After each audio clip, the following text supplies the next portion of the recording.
ગયા વખતે આપણે 66મું નામ પતિવ્રતા પતિ એનું અવગાહન કર્યું. પતિવ્રતાના પતિ શ્રી આચાર્ય ચરણો છે. એમાં બે રીતના અર્થ ટીકાકારોએ આપણને સમજાવ્યા હતા. શ્રી ગોકુલનાથજી અને શ્રી રઘુનાથજીએ પતિવ્રતા પતિનો અર્થ, શ્રી આચાર્ય ચરણો મહાલક્ષ્મીજીના પતિ છે અને શ્રી મહાપ્રભુજી આનંદ માત્ર કર પાદ મુખ ઉદરવાળા અલૌકિક છે. એ રીતના મહાલક્ષ્મીજી પણ અલૌકિક છે. એવો અર્થ શ્રી ગોકુલનાથજી અને રઘુનાથજીએ સમજાવ્યો. ત્યાર પછીના જે ટીકાકારો છે, ગોપેશ્વરજી અને બંને વલ્લભજી, એણે પતિવ્રતાનો અર્થ અનન્ય ભક્તા નામ પતિ, જે અનન્ય ભક્તો છે એના શ્રી મહાપ્રભુજી પતિ છે. અને પતિનો અર્થ થાય રક્ષક. પતિ એટલે પાતિ ઇતિ પતિ, જે રક્ષણ કરે બધી તરફથી, એનું નામ પતિ. આલોક અને પરલોકમાં બધી રીતે જે રક્ષક છે, બધી પરિસ્થિતિમાં જે રક્ષક છે એ પતિ. પણ કોના? અનન્ય ભક્તા નામ પત્યો સ્વસ્મિનેવ વ્રતમ નિયમો યેસામ અનન્ય ભક્તા નામ. જે અનન્ય ભક્તો છે, જેને ઠાકોરજીનો અને મહાપ્રભુજીનો દ્રઢ આશ્રય છે, મહાપ્રભુજીની વાણીમાં જેને દ્રઢ આશ્રય છે, આચાર્ય ચરણોની આજ્ઞાનું જે પાલન કરવાવાળા છે, એવા અનન્ય ભક્તોના જ આ પતિ છે. એવું અહીંયા વલ્લભજી વગેરે ટીકાકારોએ આપણને સમજાવ્યું. ત્યાર પછી હવે આગળનું નામ આવે છે પારલૌકિકે હિકદાન કૃત. પતિવ્રતા પતિ પારલૌકિક ऐहिक दान कृत. પારલૌકિક ऐहिक દાન કૃત.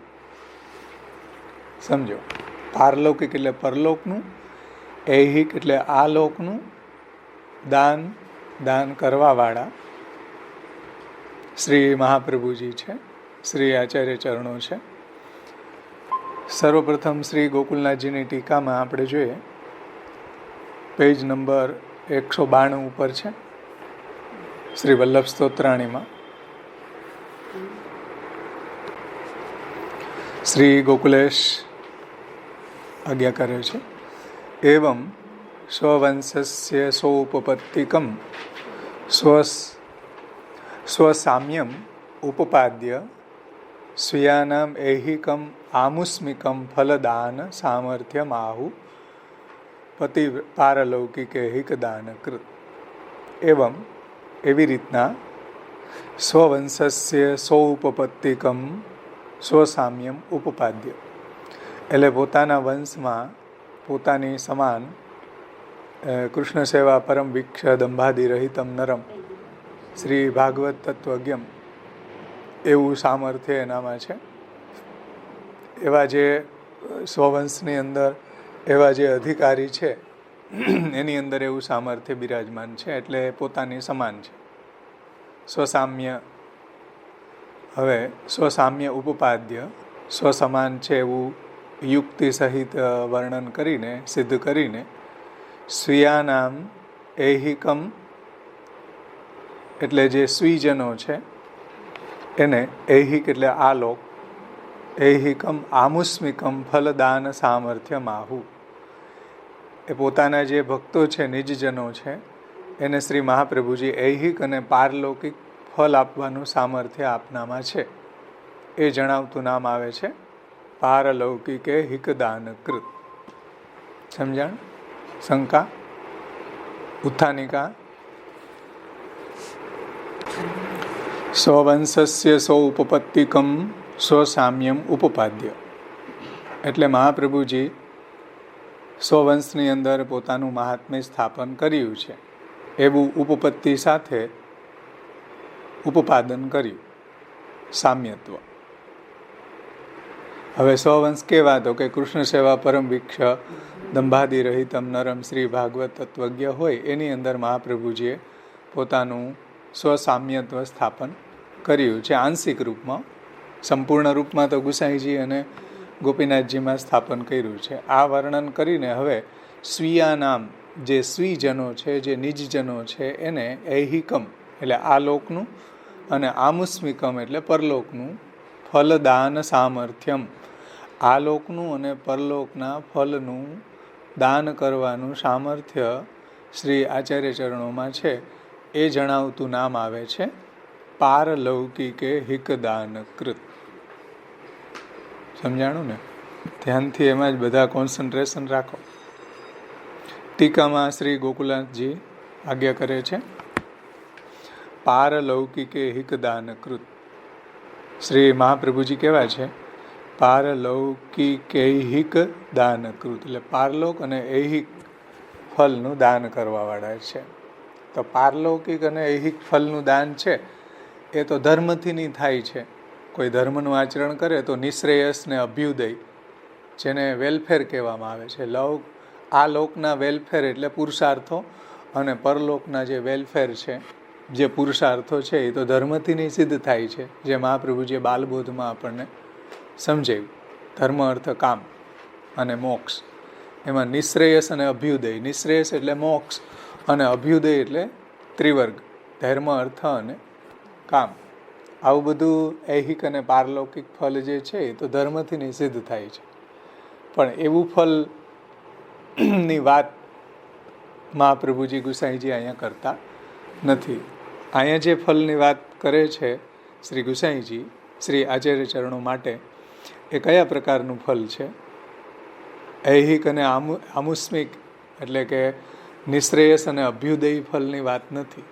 અહીંયા કયા પ્રકારનું ફલ છે? ભક્તિ માર્ગાબ્જ માર્તંડ મહાપ્રભુજી હોવાથી અલૌકિક ફલની વાત અહીંયા કરી રહ્યા છે. ઐહિક અને પારલૌકિક જે અલૌકિક ફલ છે એનું વર્ણન ગુસાઈજી કરવા માગે છે, એવું શ્રી ગોકુલનાથજી કહે છે. અહીંયા કોઈ પુરુષાર્થો જે નિશ્રેયસ અને અભ્યુદયની વાત અહીંયા નથી. જે બાલબોધમાં મહાપ્રભુજીએ સમજાવ્યા છે એવા કોઈ ઐહિક અને પારલૌકિક પુરુષાર્થોનું દાન મહાપ્રભુજી કરે છે એ સંદર્ભ અહીંયા જણાવવાનો નથી. અહીંયા તો મહાપ્રભુજી અલૌકિક ફલ દાતા છે. આ લોકમાં અલૌકિક ફલનું દાન કરે છે અને પરલોકમાં પણ શ્રી આચાર્ય ચરણો અલૌકિક ફલના દાતા છે. એ વાત આ 67મા નામથી સમજાવે છે શ્રી ગુસાઈજી. તો પારલૌકિક ઐહિક ફલદાનકૃત એ પારલૌકિક ઐહિક દાનકૃત ઇતિ સ્વમાર્ગીયમ પારલૌકિકમ ભગવત સ્વરૂપ ભગવત સંબંધ રૂપમ. તો પારલૌકિક ફલ એટલે શું ભાઈ? તો શ્રી ગોકુલનાથજી કહે છે કે ભગવત સંબંધ રૂપમ, ભગવાનની સાથે સંબંધ કરાવવો, ભગવાનના સ્વરૂપાનંદની, ભગવાનના ભજનાનંદની પ્રાપ્તિ થવી. એવું ફલ કોણ આપી શકે? તો શ્રી મહાપ્રભુજી જ આપી શકે. બીજા કોઈનામાં એવું સામર્થ્ય નથી કે ભગવત સંબંધ કરાવી આપે. તો જુઓ, સ્વમાર્ગી એટલે પુષ્ટિ ભક્તિ માર્ગી પારલૌકિકમ, પારલૌકિક ફલ શું છે? ભગવત સંબંધ રૂપમ. મહાપ્રભુજી પોતાના માર્ગમાં, પુષ્ટિ ભક્તિ માર્ગમાં પારલૌકિક એટલે પરલોકનું ફલ, ભગવાનના સંબંધરૂપી ફલનું દાન મહાપ્રભુજી કરે છે. તો ભગવાનના સંબંધરૂપી ફલનું દાન એટલે શું? જે શ્રી આચાર્ય ચરણોએ સેવા ફલ ગ્રંથમાં સમજાવ્યું. સેવાયમ ફલત્રયમ અલૌકિક સામર્થ્યમ સાયુજ્યમ સેવા ઉપયોગી દેહો વૈકુંઠાદિશુ. આ ફલનું દાન મહાપ્રભુજી કરે છે સ્વમાર્ગીઓને. શરત એ છે, જો સ્વમાર્ગીયમ, જે સ્વમાર્ગી છે, જે મહાપ્રભુજીના માર્ગમાં ચાલે, મહાપ્રભુજીના માર્ગમાં જે મહાપ્રભુજીની આજ્ઞા પ્રમાણે ચાલી રહ્યો છે એવાની વાત છે, બધાની વાત નથી. જે અસ્વમાર્ગી છે એના વિશે અહીંયા કંઈ કહેતા નથી ભાઈ. જે સ્વમાર્ગી છે, જે શ્રી મહાપ્રભુજીમાં નિષ્ઠાવાળા ભક્તો છે, શ્રી મહાપ્રભુજીની જે આજ્ઞા છે, ષોડશ ગ્રંથ છે, તત્વાર્દીપ નિબંધ છે એમાં નિષ્ઠા રાખીને જીવન જીવવાવાળા ભક્તો છે ઈ સ્વમાર્ગી છે. એને શ્રી મહાપ્રભુજી પારલૌકિકમ ભગવત સંબંધ રૂપમ, એને પારલૌકિક એટલે ભગવાનના સંબંધરૂપી ફલ, ભગવાનના સ્વરૂપાનંદની પ્રાપ્તિરૂપી ફલ, ભગવાનના ભજનાનંદની પ્રાપ્તિરૂપી ફલ શ્રી મહાપ્રભુજી કરે છે. અને આ લોકમાં શું? તો પછી એહિકમ તત્સેવાર્થમેવ સ્ત્રી પુત્ર ધનાદિ રૂપમ તદ દાનકૃત. આ લોકનું ફલ શું આપે છે કે તત્સેવાર્થમેવ એટલે ઠાકોરજીની સેવા માટે જ સ્ત્રી પુત્ર ધનાદિ રૂપમ એટલે સ્ત્રી પુત્ર ધન એવા અલૌકિક જે ભગવાનની સેવામાં ઉપયોગી હોય એવા સ્ત્રી પુત્ર ધન વગેરે રૂપ તદ દાનકૃત એનું દાન કરવાવાળા શ્રી આચાર્ય ચરણી છે. સમજાણું?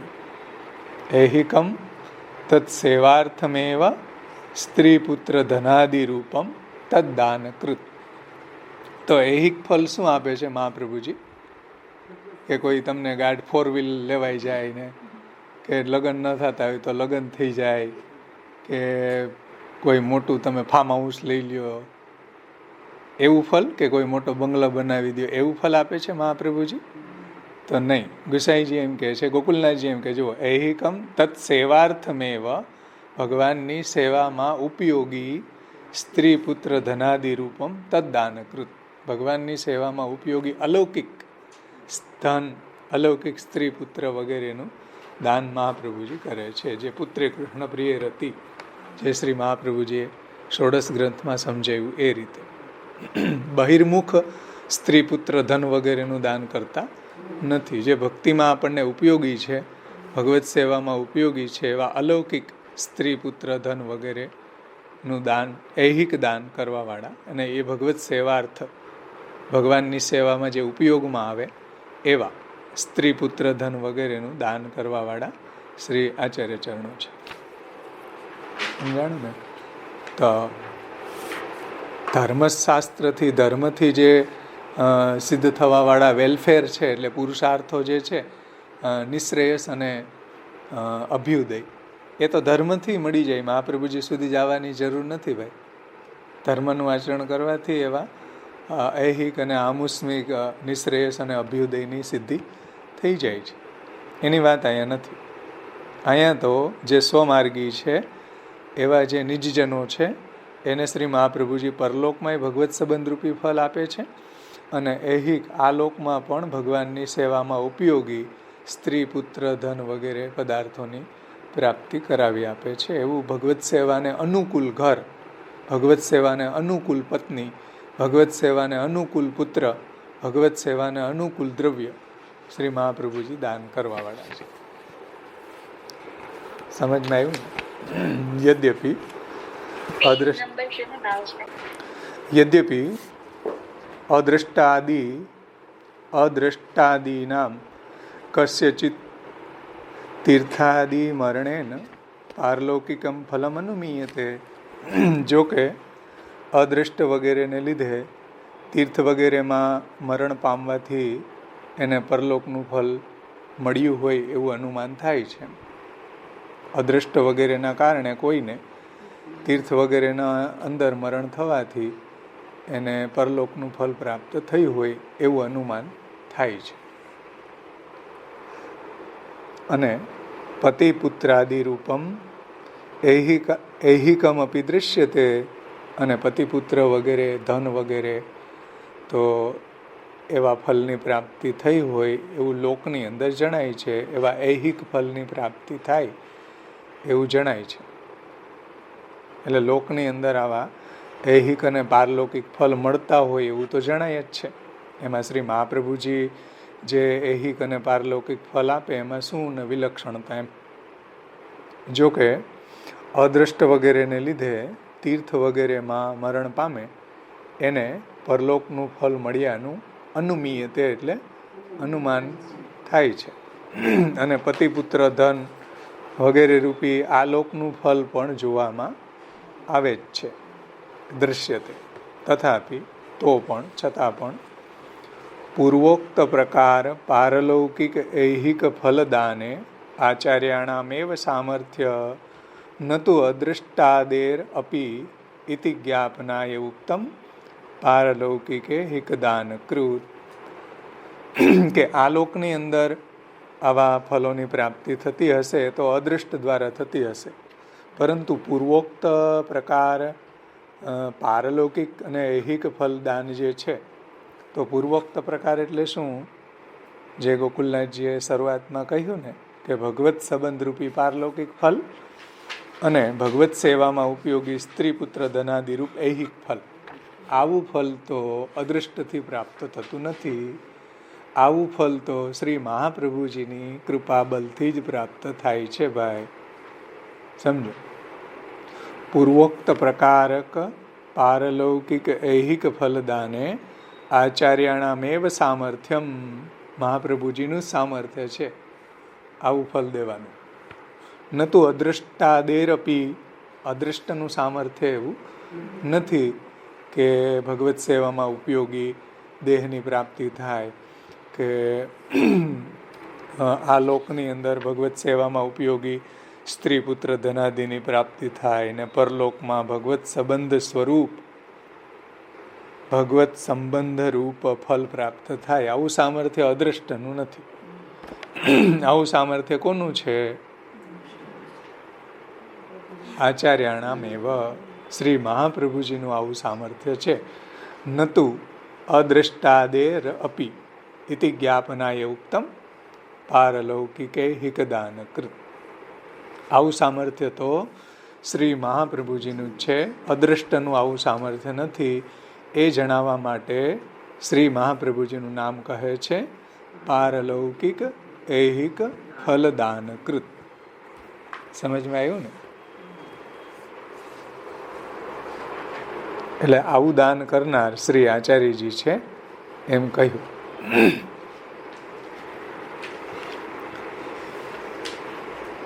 અદ્રષ્ટથી તમને લૌકિક ભૌતિક ફલ મળે, પરંતુ અલૌકિક ફલ ન મળે. અલૌકિક ફલ તો મહાપ્રભુજીના કૃપાબલથી જ, શ્રી મહાપ્રભુજીના સામર્થ્યથી જ પ્રાપ્ત થાય છે. અને તીર્થ વગેરેની અંદર જે મુક્તિ થાય છે એ અદ્રષ્ટાદિનામ ક્વચિતો, કસ્યચિત, કોઈકને, જો બધાને નહીં.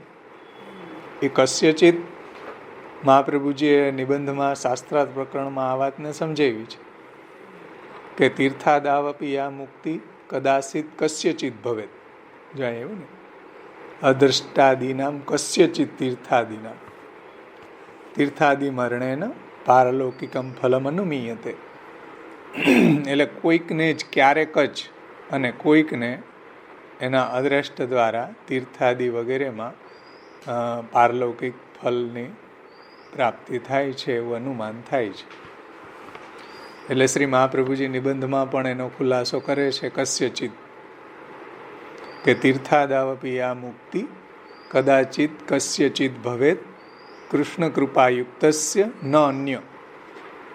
તીર્થોમાં પણ કોઈની મુક્તિ થાય છે એવું જોવા મળે છે. જેમ કાશીની અંદર કોઈનો દેહ છૂટે તેને કાશીનું એવું મહાત્મ્ય છે કે એને મુક્તિ થાય. વ્રજનું એવું મહાત્મ્ય છે કે ત્યાં કોઈનો દેહ છૂટે તો મુક્તિ થાય. તો તીર્થાદાવપી યા મુક્તિ કદાચિત કસ્યચિત, કોઈકની ક્યારેક જ મુક્તિ થાય છે. પણ કોની?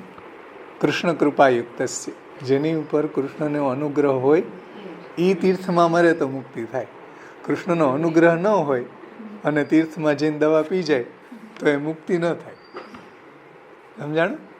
જેની ઉપર કૃષ્ણની કૃપા હોય એનું જો દેહાવસાન તીર્થની અંદર થાય, એવા જે મુક્તિદાતા તીર્થો છે એમાં, તો એને મુક્તિ મળે. પણ જો કૃષ્ણનો અનુગ્રહ ન હોય તો તીર્થમાં શું, કોઈ પણ જગ્યાએ મરણ પામે તોય મુક્તિ ન મળે. સમજમાં આવી ને વાત? એ વ્રજમાં મરણ પામે કે કાશીની અંદર મરણ પામે તોય મુક્તિ ન થાય જો કૃષ્ણનો અનુગ્રહ ન હોય તો. અને જો તીર્થની અંદર બધાની મુક્તિ થતી હોય તો એમાં કાચબા અને માછલા અને કેટલા બધા ગંગાજીમાં યમુનાજીમાં એની મુક્તિ થઈ જવી જોઈએ ને. એની તો મુક્તિ કંઈ થતી નથી. કાચબાન દેડકા ને ત્યાં આજુબાજુમાં રહેવાવાળા બધા લોકોની. તો તીર્થાદાવપી આ મુક્તિ કદાચિત કસ્યચિત ભવેત કૃષ્ણ કૃપાયુક્તસ્ય ન અન્ય. કૃષ્ણની જો અનુગ્રહ હોય તો તીર્થની અંદર એનો દેહાવસાન થાય તો મુક્તિ મળે. આવું મહાપ્રભુજીએ શાસ્ત્રાર્થ નિબંધમાં સમજાવ્યું છે. એટલે અહીંયા કસ્યચિત કીધું, એટલે કોઈકને જ, ક્યારેક જ. કેમ? કૃષ્ણ કૃપાયુક્તસ્ય ન અન્ય. કૃષ્ણની કૃપા હોય તો જ થાય છે, નહીંતર ન હોય. એમાંય ચાન્સ બધાનો નથી. પરંતુ સમજાવવા એ માગે છે કે પારલૌકિક હિતદાન કૃત, કે મહાપ્રભુજી દ્વારા જે ફલની પ્રાપ્તિ થાય છે એ કોઈ અદ્રષ્ટ દ્વારા, કોઈ સાધન દ્વારા એ ફલ પ્રાપ્ત ન થાય. એ તો મહાપ્રભુજીના કૃપાબલથી શ્રી આચાર્યાણામ એવ સામર્થ્ય નતુ અદ્રષ્ટાદેરપી ઇતિ જ્ઞાપનાય ઉક્તમ પારલૌકિકે હિકદાન કૃત. શ્રી મહાપ્રભુજીના સામર્થ્ય બલથી જ અલૌકિક ફલ, ભગવત સંબંધી આ ઐહિક ફલ, સ્ત્રી પુત્ર ધનાદિક ભગવત સેવાર્થ, તત્સેવાર્થમેવ સ્ત્રી પુત્ર ધનાદિરૂપ ઐહિક ફલ અને પારલૌકિક ભગવત સંબંધ રૂપી ફલની પ્રાપ્તિ તો મહાપ્રભુજીના સામર્થ્યથી થાય છે. આ રીતના ગોકુલનાથજીએ બહુ સુંદર રીતે આ નામનું વ્યાખ્યાન કર્યું. પારલૌકિકે હિકદાન કૃત. શ્રી રઘુનાથજી પારલૌકિકે હિકદાન કૃત ઇતિ પરલોક સંબંધી સુખમ પારલૌકિકમ ઇહલોક સંબંધી સુખમ ઐહિકમ તદુભયો દાનમ ભક્તેષુ કરોતી ઇતિ અર્થ. રઘુનાથજી શું કહેજો કે પરલોક સંબંધી સુખ એનું નામ પારલૌકિક ફલ. તો પરલોક સંબંધી ફલ શું હોઈ શકે? કે ભગવાનનો સ્વરૂપાનંદ, ભગવાનનો ભજનાનંદ, ભગવાનની સેવામાં ઉપયોગી દેહની પ્રાપ્તિ. તો એ પરલોક સંબંધી સુખમ પારલૌકિકમ. અને એ કોને થાય છે? ભક્તે શું? ભક્તોને પ્રાપ્ત કરાવે છે. તો ભક્તોને કયા પ્રકારનું સુખ અભિલષિત હોય? કે જે મહાપ્રભુજીએ ષોડશ ગ્રંથમાં સમજાવ્યું, કૃષ્ણ સેવા સદા કાર્યા માનશીષા પરામતા ચેતસ્તત પ્રવણમ સેવા તત્સિદ્ધ્યૈ તનુવિત્તજા. એ જ તો ભક્તોને માટે સુખરૂપ હોય ભગવાનની સેવા. બીજા કોઈ ભૌતિક ફલ જે છે એની પ્રાપ્તિ થવાથી ભક્તને કોઈ એવું સુખ થાય નહીં. ભગવાનની સેવામાં ઉપયોગી જો પદાર્થ પ્રાપ્ત થતા હોય તો એમાં ભક્તને આનંદ આવે, ભગવત સેવામાં ઉપયોગી હોવાના કારણે. તો પરલોક સંબંધી સુખમ પારલૌકિકમ, જે પરલોક સંબંધી આનંદ છે, સુખમ યાની આનંદ, ભગવત સ્વરૂપ આનંદ કે ભજનાનંદ, એ પારલૌકિકમ.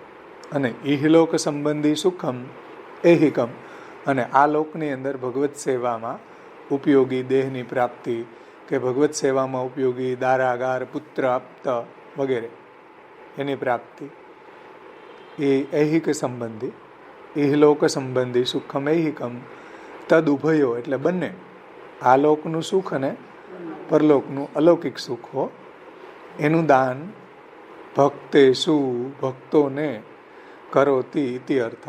શ્રી મહાપ્રભુજી ભક્તોને ઐહિક સુખનું દાન અને પરલોકના સુખનું દાન શ્રી મહાપ્રભુજી કરે છે. સમજાયું ને? ઐહિક સુખ એટલે અલૌકિક સામર્થ્ય, અને પારલૌકિક સુખ એટલે સાયુજ્ય અને સેવા ઉપયોગી દેહ. એમ સેવા ફલની ભાષામાં આપણે સમજવું હોય તો ઐહિક ફલ એટલે અલૌકિક સામર્થ્ય. જેમ 84,252 ભગવદીઓને ભૂતલ ઉપર જ ઠાકોરજી એવો સાનુભાવ જતાવતા હતા, તો એ ઐહિક ફલ છે. આ ભૂતલ ઉપર જ એવી અલૌકિક દેહની પ્રાપ્તિ થવી, અને પરલોકમાં સાયુજ્ય અથવા તો ભગવત સેવામાં ઉપયોગી દેહની પ્રાપ્તિ થવી, એ પારલૌકિક ફલ. એનું દાન કરવાવાળા શ્રી આચાર્ય ચરણો છે. સમજાણું? રઘુનાથજીની ટીકા પણ એવી જ, ગોકુલનાથજીએ જે રીતના અર્થ લીધો છે એ જ રીતના લઈ રહ્યા છે.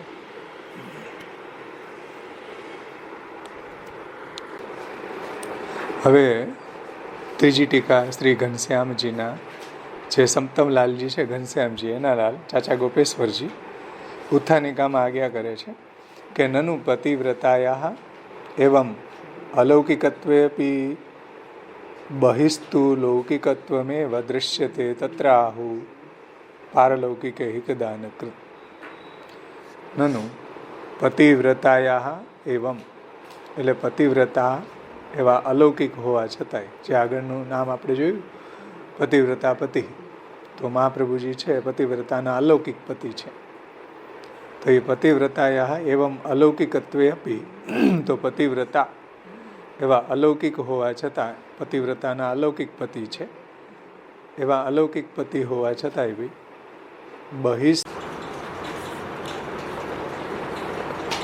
ત્રીજી ટીકા ચાચા ગોપેશ્વરજી એને ઉત્થાનિકામાં નનુ પતિવ્રતાયા એવમ અલૌકિકત્વે અપી બહિસ્તુ લૌકિકત્વમેવ દૃશ્યતે તત્રાહુ પારલૌકિકે હિતદાનકૃત. પતિવ્રતાયા એવમ અલૌકિકત્વે અપી બહિસ્તુ લૌકિકત્વમેવ, એટલે પતિવ્રતા પતિ એ જે નામ હતું એમાં આ પતિવ્રતાના પતિ છે, જે અનન્ય ભક્તો છે એના આપ રક્ષક છે. તો એવા અલૌકિક હોવા છતાંય બહારથી તો લૌકિક જેવું જ જણાય છે, બહારથી તો લૌકિક જ પ્રતીતિ થાય છે. એવી શંકા થાય તો એના સમાધાનમાં આગળનું નામ આવે છે પતિવ્રતા પારલૌકિકે હિતદાનકૃત. એમાં ગોપેશ્વરજી આજ્ઞા કરે છે ત્રીજી ટીકામાં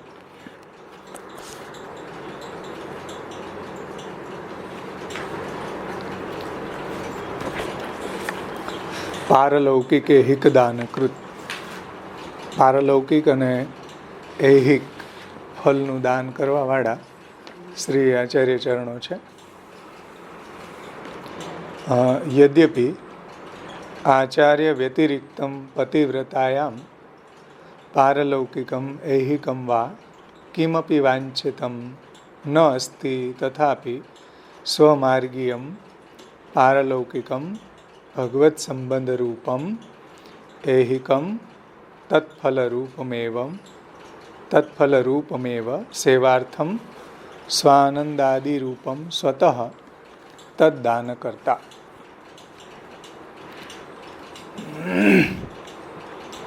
યદ્યપિ આચાર્ય વ્યતિરિક્તમ પતિવ્રતાયામ પારલૌકિકમ ઐહિકમ વા, એટલે શ્રી મહાપ્રભુજીને પતિવ્રતાના પતિ, જે પાછળ આપણે જોઈ ગયા કે શ્રી મહાપ્રભુજી પતિવ્રતાના પતિ છે, તો તેથી આચાર્યજી અતિરિક્ત કંઈ ન જોઈએ. આચાર્ય વ્યતિરિક્તમ પતિવ્રતાયામ પારલૌકિકમ ઐહિકમ વા, એટલે ઐહિક અને પારલૌકિક જે આપણું સર્વસ્વ મહાપ્રભુજી છે, શ્રી મહાપ્રભુજી વ્યતિરિક્ત કંઈ જ નથી એમ. તો હા, આચાર્ય વ્યતિરિક્તમ એટલે મહાપ્રભુજી સિવાય બીજા કોઈ પતિવ્રતાના પતિ નથી એમ, એટલે મહાપ્રભુજી જ આપણું સર્વસ્વ છે.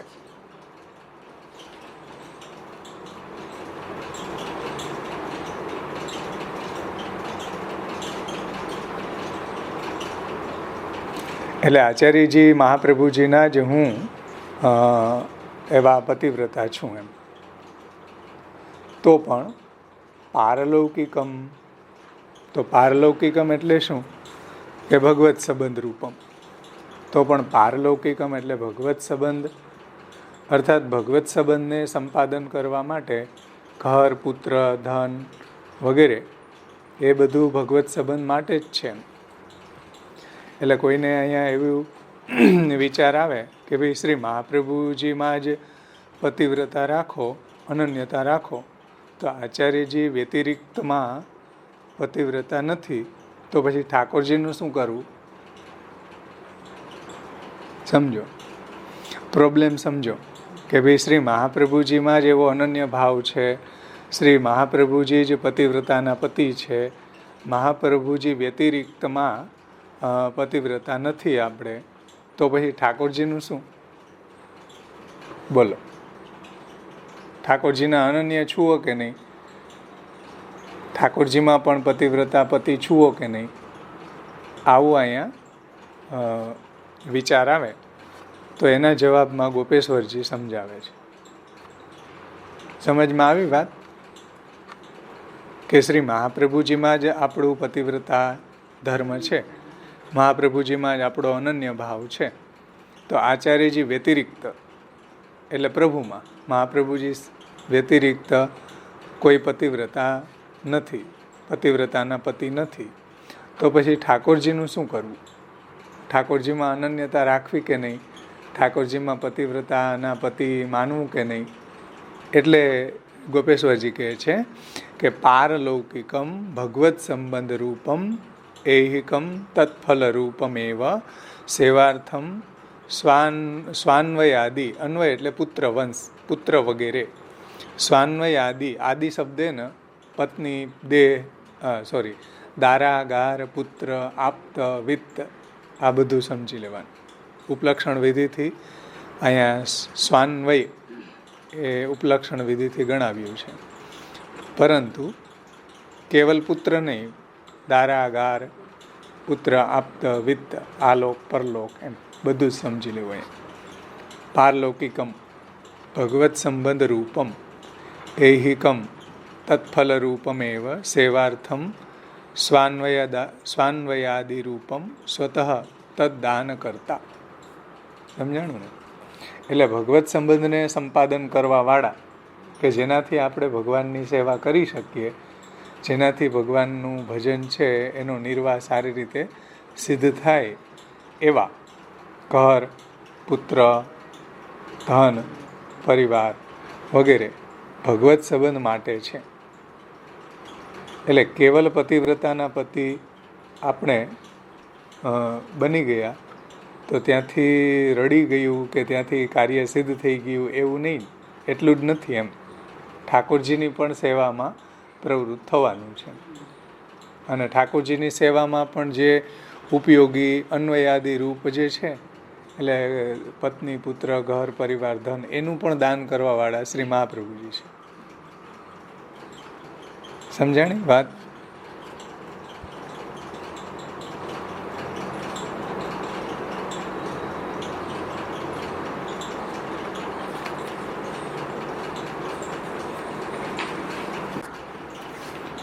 એટલે શ્રી મહાપ્રભુજી પતિવ્રતાના પતિ છે, અનન્ય ભક્તોના પતિ છે. તો પછી ઠાકોરજીનું શું કરવું?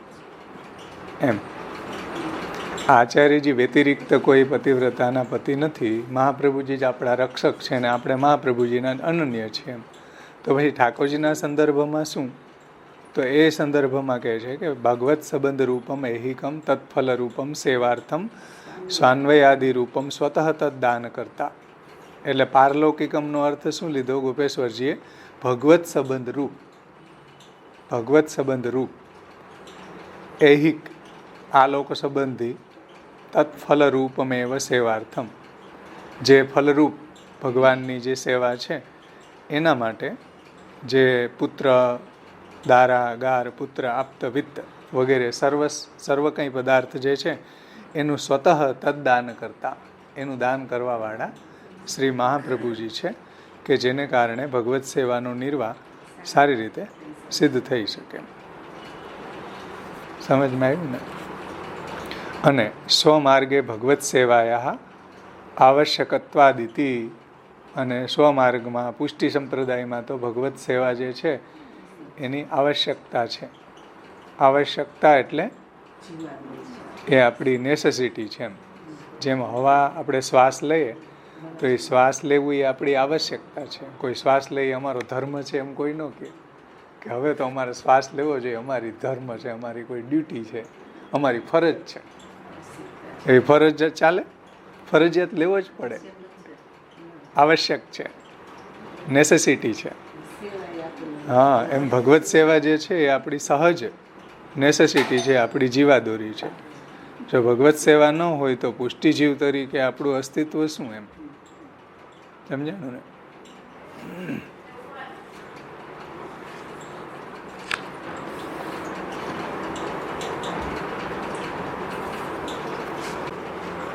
ઇત્યાદિ રૂપમ, તો સ્વાન્વય આદિ રૂપમ. સ્વમાર્ગી ભગવત સંબંધી રૂપ પારલૌકિકમ અને ઐહિકમ એટલે આ લોકમાં ફલરૂપ તેમની સેવા માટે ઉપયોગી પત્ની, પુત્ર, ધન ઇત્યાદિ રૂપમ સ્વતઃ દાન કરનારા છે શ્રી મહાપ્રભુજી.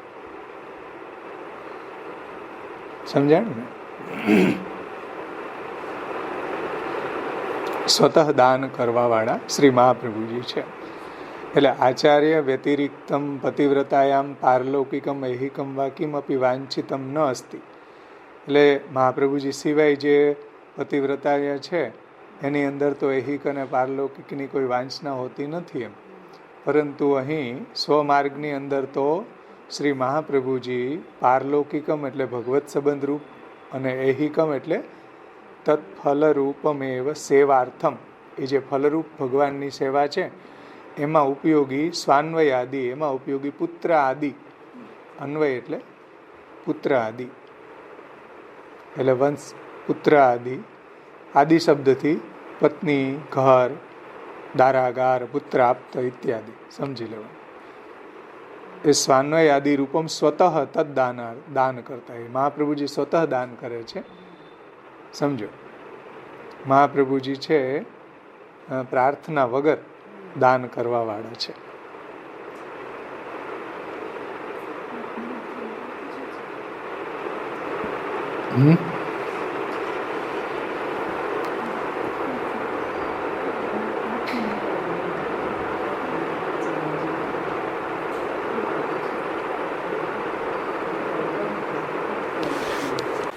શ્રી મહાપ્રભુજી છે પારલૌકિક એટલે ભગવત સંબંધરૂપી ફલ માગ્યા વગર જ પ્રદાન કરે છે.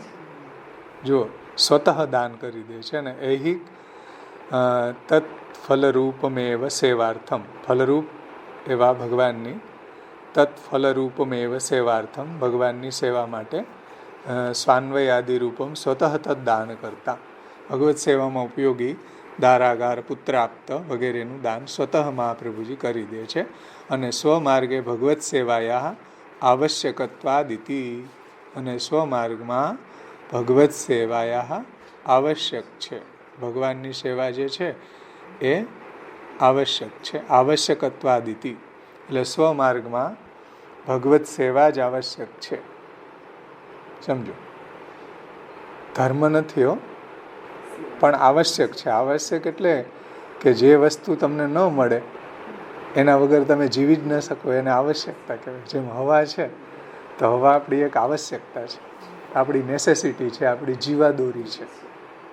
સમજો, એ ન કરો, હવા ન મળે તો શું માણસનું અસ્તિત્વ ન રહે. હવા, પાણી અને ખોરાક એ આપણી આવશ્યકતા છે. એમ સેવા જે છે એ જો પુષ્ટિભક્ત ન કરે તો એનું નિજ ફલ રહિતા દેવ વૈશ્વાનર છે. તો પુષ્ટિજીવ તરીકે એનું અહીંયા ભૂતલ ઉપર જન્મવું વ્યર્થ થઈ જાય, એટલું આવશ્યક છે. ઘણા એમ કહેતા સેવા અમારો ધર્મ છે. સેવા ધર્મ નથી. સમજો, જે લોકની અંદર જેમ શાસ્ત્રમાં ધર્મ બતાવે કે તમારો પતિ તરીકેનો ધર્મ, તમારો પત્ની તરીકેનો ધર્મ, તમારો પુત્ર તરીકેનો ધર્મ, એ જે તમારી ઓન ડ્યુટી છે, ધર્મ છે, એવી રીતના સેવા કોઈ ધર્મ નથી. સમજે છે ને? સેવા આપણી આવશ્યકતા છે, આપણી નેસેસિટી છે, આપણી જીવાદોરી છે. જેમ શ્વાસ લઈએ એ આપણી આવશ્યકતા છે, શ્વાસ ન લઈએ તો શું થાય? આપણું અસ્તિત્વ રહે નહીં. એમ સેવા ન કરીએ તો આપણું પુષ્ટિજીવ તરીકેનું અસ્તિત્વ કાંઈ નથી, એની વેલ્યુ કાંઈ નહીં જો ભગવત સેવા ન કરી તો. સમજાણું? જો આવશ્યકત્વાત, ગોપેશ્વરજીએ શબ્દ શું મૂક્યો જુઓ, સ્વમાર્ગ ભગવત સેવાયામ આવશ્યકત્વાદિતિ, આવશ્યકત્વાદિતિ. ભગવાનની સ્વમાર્ગમાં ભગવાનની સેવા આવશ્યક છે, અનિવાર્ય છે. સમજાણું ને? આપણી નેસેસિટી છે, જીવાદોરી છે. જેમ શ્વાસ ન લઈએ, શ્વાસ લેવો એક આપણું આવશ્યક છે, શ્વાસ ન લઈએ તો આપણે જીવી ન શકીએ. એવી રીતના પુષ્ટિ ભક્તિ માર્ગમાં આવીને ભગવત સેવા ન કરે તો નિજ ફલથી રહિત દૈવી સૃષ્ટિમાં જન્મેલા હોવા છતાં પણ નિજ ફલથી રહિતતા પ્રાપ્ત થાય. દૈવી સૃષ્ટિ વ્યર્થા ચ ભૂયાન નિજ ફલ રહિતા દેવ વૈશ્વાનરેશા. એટલે આવશ્યકતા બતાવી છે. સમજાણી ને વાત?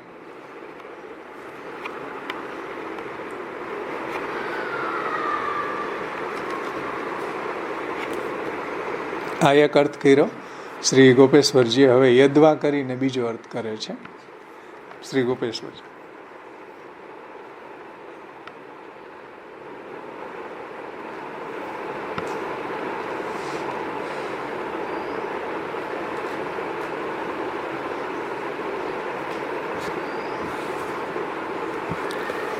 યદ્વા આચાર્ય વ્યતિરિક્તમ અન્યત અવાંછિતમ તથાપી ભુવિ ભક્તિ પ્રચારેક કૃતેવ એતદ્દાન કૃત.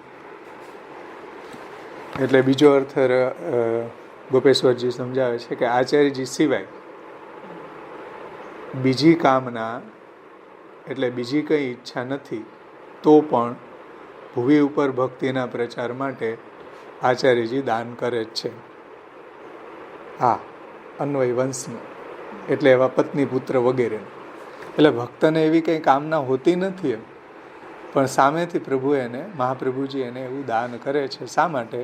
ભક્તિ પ્રચાર એક કૃતે, ભક્તિના પ્રચાર માટે. જો આચાર્ય વ્યતિરિક્તમ અન્ય અવાંછિતમ, જે ભક્ત છે એને તો મહાપ્રભુજીના ચરણ કમળમાં દ્રઢાશ્રય થાય. અશેષ ભક્ત સંપ્રાર્થ્ય ચરણાબ્જ રજોધનમ. મહાપ્રભુજીના ચરણની રજની ઈચ્છા સિવાય બીજી કોઈ વાંછના હોતી નથી, બીજી કોઈ ઈચ્છા ભક્તને હોતી નથી. તો પણ તથાપી ભુવિ ભક્તિ પ્રચાર એક કૃતેવ એતદ દાન કૃત. તો પણ મહાપ્રભુજી ભુવિ ઉપર ભક્તિનો પ્રચાર માટે એને પુત્ર વગેરેનું દાન કરે છે કે આગળ ભક્તિનો વિસ્તાર થાય. એટલે અમને તો ઈચ્છા એ છે જે હું નંદન તમે તાર. ત્યાંથી દક્ષિણ પાવ ધાર્યા પાંડુરંગ શ્રી વિઠ્ઠલના એમાં આવે ને, નેત્ર મળતા વાત કીધી વચન દીધું હાથ. અમને તો ઈચ્છા એ છે જે હું નંદન તમે તાર. એટલે ભક્તની એવી કામના નથી કે હવે અમને આ પત્ની મળી જાય કે પુત્ર મળી જાય કે એવી કોઈ વાંછના. એને તો મહાપ્રભુજીના ચરણ કમળની રજની જ અભિલાષા હોય છે. પરંતુ તો પણ એવી વાંછના ભક્તને ન હોવા છતાંય મહાપ્રભુજી ભુવિ ઉપર ભક્તિના પ્રચાર માટે એને પુત્ર પત્ની વગેરેનું દાન, અલૌકિક પત્ની પુત્રાદિક વગેરેનું દાન કરે છે. સમજાય ને? જેમ કુમનદાસજી છે ને, એને પૂછ્યું મહાપ્રભુજીએ કે ભાઈ તારી શું ઈચ્છા છે? તો કે મારી કાંઈ ઈચ્છા નથી, બસ આપે મને ઠાકોરજીની જે સેવા આપીને ઠાકોરજી જે અનુભવ જતાવે છે તો એનાથી વિશેષ દુનિયામાં કયો પદાર્થ હોય? યદિ શ્રી ગોકુલાધીશો ધૃત સર્વાત્મના હૃદય તથા કિમ અપરમ બ્રૂહી લૌકિકેર વૈદિકેર અપી. બોલો.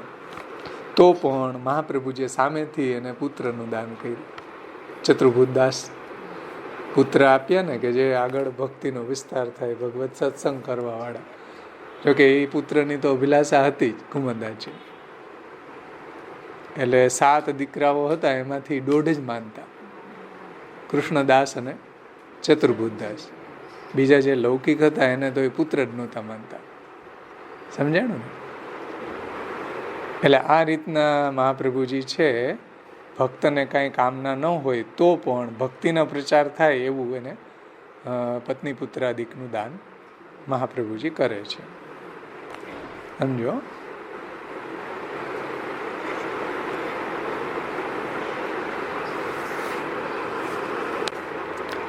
એટલે વાર્તા પ્રસંગોની અંદર એવું ઘણી જગ્યાએ આ વાત જોવા મળે છે કે કંઈ કામના નથી પણ સામેથી મહાપ્રભુજી એને એવું ફલદાન કર્યું છે કે જેથી કરીને આગળ ભુવિ ભક્તિ પ્રચાર એક કૃતે આગળ ભક્તિનો પ્રચાર થાય. સમજાણ ને?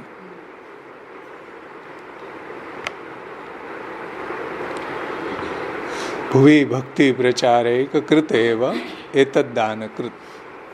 એટલે એવું ભુવિ ઉપર ભક્તિનો પ્રચાર કરવા માટે પુત્ર વગેરેનું દાન પણ અલૌકિક, જે પુત્રી કૃષ્ણ પ્રિય રતિ, અલૌકિક ભગવત સેવામાં ઉપયોગી પત્ની પુત્રાદિકનું દાન મહાપ્રભુજી કરે છે.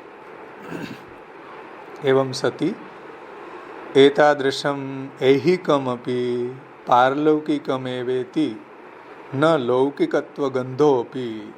જે મહાપ્રભુજી એવું ઐહિક અને પારલૌકિક ફલ આપે છે એમાં કોઈ લૌકિકની કામનાની ગંધ જ નથી. હો ભાઈ, કોઈ સાંસારિક કે કોઈ લૌકિકની ગંધ પણ નથી, એવું ફલ આપે છે.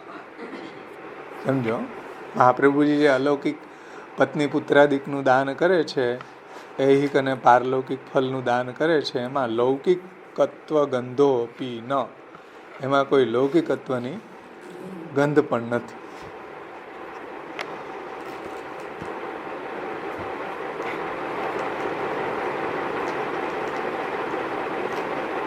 આપણને લાગે કે ઓહો, જો આને પત્ની પુત્રાદિક છે, લૌકિકમાં પત્ની પુત્રાદિક હોય છે, તો કોઈને એવું થાય ને કે ભાઈ અમે સંસારી છીએ, એવા તમે જ છો. તો ટીકાકાર કે નહીં, એને જે પત્ની પુત્રાદિક ભગવદ દત્ત છે, ભગવાને આપેલા છે, એમાં લૌકિકત્વની કોઈ ગંધ પણ નથી. જે વૃત્ર માગી રહ્યા છે કે મમોત્તમ શ્લોક જનેષુ સખ્યમ સંસાર ચક્રે ભ્રમત સ્વકર્મભિ તન માયયાત્માત્મજ દારગેહે સ્વાસક્ત ચિત્તસ્ય નનાથ ભૂયાત. એમાં વૃત્ર જે છે એની ચતુશ્લોકીમાં છેલ્લે એ માગે છે કે મને ભગવાનની સેવામાં ઉપયોગી પુત્ર જોઈએ, ભગવાનની સેવામાં ઉપયોગી પત્ની જોઈએ, પરિવાર જોઈએ, ઘર જોઈએ, કે જેથી કરીને હું આપની સેવા કરી શકું. તો એમાં લૌકિકત્વની ગંધ પણ નથી, એ અલૌકિક જ છે. પત્ની, ઘર, પુત્ર, ધન બધું ભગવાનની સેવામાં ઉપયોગી છે, અલૌકિક છે, એમાં લૌકિકત્વની ગંધ પણ નથી. કારણ કે ભગવાનને સમર્પણ કરી દીધા પછી ગંગાત્વમ સર્વદોષાણામ ગુણદોષાદિ વર્ણનામ ગંગાત્વે ન નિરૂપ્યા તદ્વદ અત્રાપી ચૈવહિ સર્વેષામ બ્રહ્મતા તતઃ. સમજો, બધાનું નિર્દુષ્ટતા સિદ્ધ થઈ જાય છે, એમાં લૌકિકત્વની પછી ગંધ પણ રહેતી નથી. ભગવાનની સેવામાં ઉપયોગી જે પત્ની, પુત્ર, ધન વગેરે જે છે એમાં કોઈ લૌકિકત્વની ગંધ નથી, કારણ કે ભગવાનની સેવા માટે છે. અતએવ ઉભયોરપી એક રૂપત્વમેવ ઇતિ જ્ઞાપનાર્થમેવ એકમ પદમ દત્તમ. એટલે નામની અંદર એક પદ આપ્યું ને, પારલૌકિકે હિક દાનકૃત. પારલૌકિક એટલે એ શબ્દથી એક શબ્દથી ઉભયેરપી એક રૂપત્વમેવ, બંને ફલો અલૌકિક જ છે. સમજો, એ ઐહિક હોય તોય અલૌકિક છે અને પારલૌકિક હોય તો પણ એ અલૌકિક છે, એમાં કોઈ લૌકિકત્વની ગંધ પણ નથી. તેથી અલૌકિક છે, ઐહિક હોય કે પારલૌકિક ફળ, એ પણ ગુણાતીત છે. એટલે બંનેની એકરૂપતા જણાવવા માટે પારલૌકિક એક એમાં આવ્યું ને, પારલૌકિક હિક દાનકૃત, એમાં એક શબ્દ આપેલો. એક શબ્દ એટલા માટે આપ્યો છે કે બંને ઐહિક અને પારલૌકિક બંનેની એકરૂપતા જણાવવા માટે, બંનેની અલૌકિકતા જણાવવા માટે, બંનેની ભગવત સંબંધ રૂપતા જણાવવા માટે એક શબ્દ મૂકેલો છે. એવં સતી અન્યેપી સર્વાત્મના અનન્ય વ્રતેન સર્વથા પ્રપન્ના તેસામપી ઉભયદાન કરતા ઇતિ સૂચિતમ. એવં સતી અન્યેપી સર્વાત્મના અનન્ય વ્રતેન, અને જે અન્ય છે એટલે જે માનો કે શરણાગત છે, નામ દીક્ષા વગેરે આપેલી છે, એને પણ મહાપ્રભુજીમાં જે અનન્ય ભક્તો છે, મહાપ્રભુજીમાં અનન્ય નિષ્ઠાવાળા ભક્તો છે, એને પણ મહાપ્રભુજી ઉભય દાન કરતા છે. બંને પ્રકારનું ઐહિક અને પારલૌકિક અલૌકિક ફલનું દાન મહાપ્રભુજી એને પણ કરે છે. એવં સતી અન્યેપી સર્વાત્મના અનન્ય વ્રતેન સર્વથા પ્રપન્ના. સમજો ધ્યાનથી કે અન્યને પણ, એટલે ઘણાને જે બ્રહ્મસંબંધ દીક્ષા આપી છે અને ઘણાને શરણ દીક્ષા પણ આપી છે, તો એવા જે પ્રપન્ન છે, જે શરણાગત છે મહાપ્રભુજીને, સમજો જે મહાપ્રભુજીમાં જ નિષ્ઠાવાળા જે અનન્ય ભક્તો છે, એને પણ મહાપ્રભુજીએ ઉભય ફલદાન કર્યું છે. ઐહિક અને પારલૌકિક બંને પ્રકારના ફલ એને પણ આપ્યા છે, અન્યને પણ.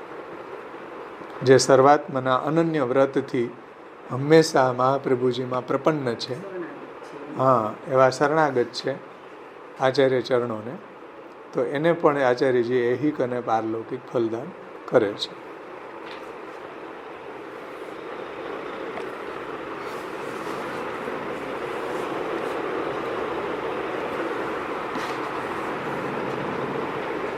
આ રીતના ગોપેશ્વરજીએ પણ બહુ સુંદર અર્થ સમજાવ્યો પારલૌકિકે હિકદાનકૃત.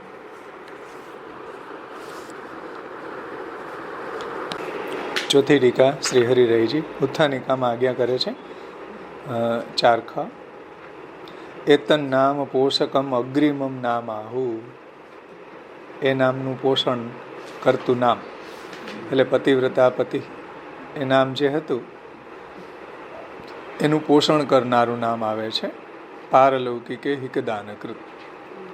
એ શ્રી મહાપ્રભુજી પતિવ્રતાના પતિ છે, તો એ જ સંદર્ભમાં એનું જ પોષણ કરનારું, એનું જ સમર્થન કરનારું નામ આવે છે પારલૌકિકે હિકદાનકૃત. શ્રી હરિરાય ચરણો ટીકામાં આજ્ઞા કરે છે, પારલૌકિકે હિકદાનકૃત ઇતિ પારલૌકિકંચ ઐહિકંચ પારલૌકિક ઐહિકે તયો દાન કરતા ઇતિ અર્થ. એટલે શ્રી મહાપ્રભુજી આલોકનું આલોક સંબંધી પરલોક સંબંધી દાન કરવાવાળા છે. પારલૌકિકમ ભગવત સાક્ષાત્કાર યોગ્ય દેહ પ્રાપ્તિ રૂપમ. પારલૌકિક ફલ એટલે શું ભાઈ?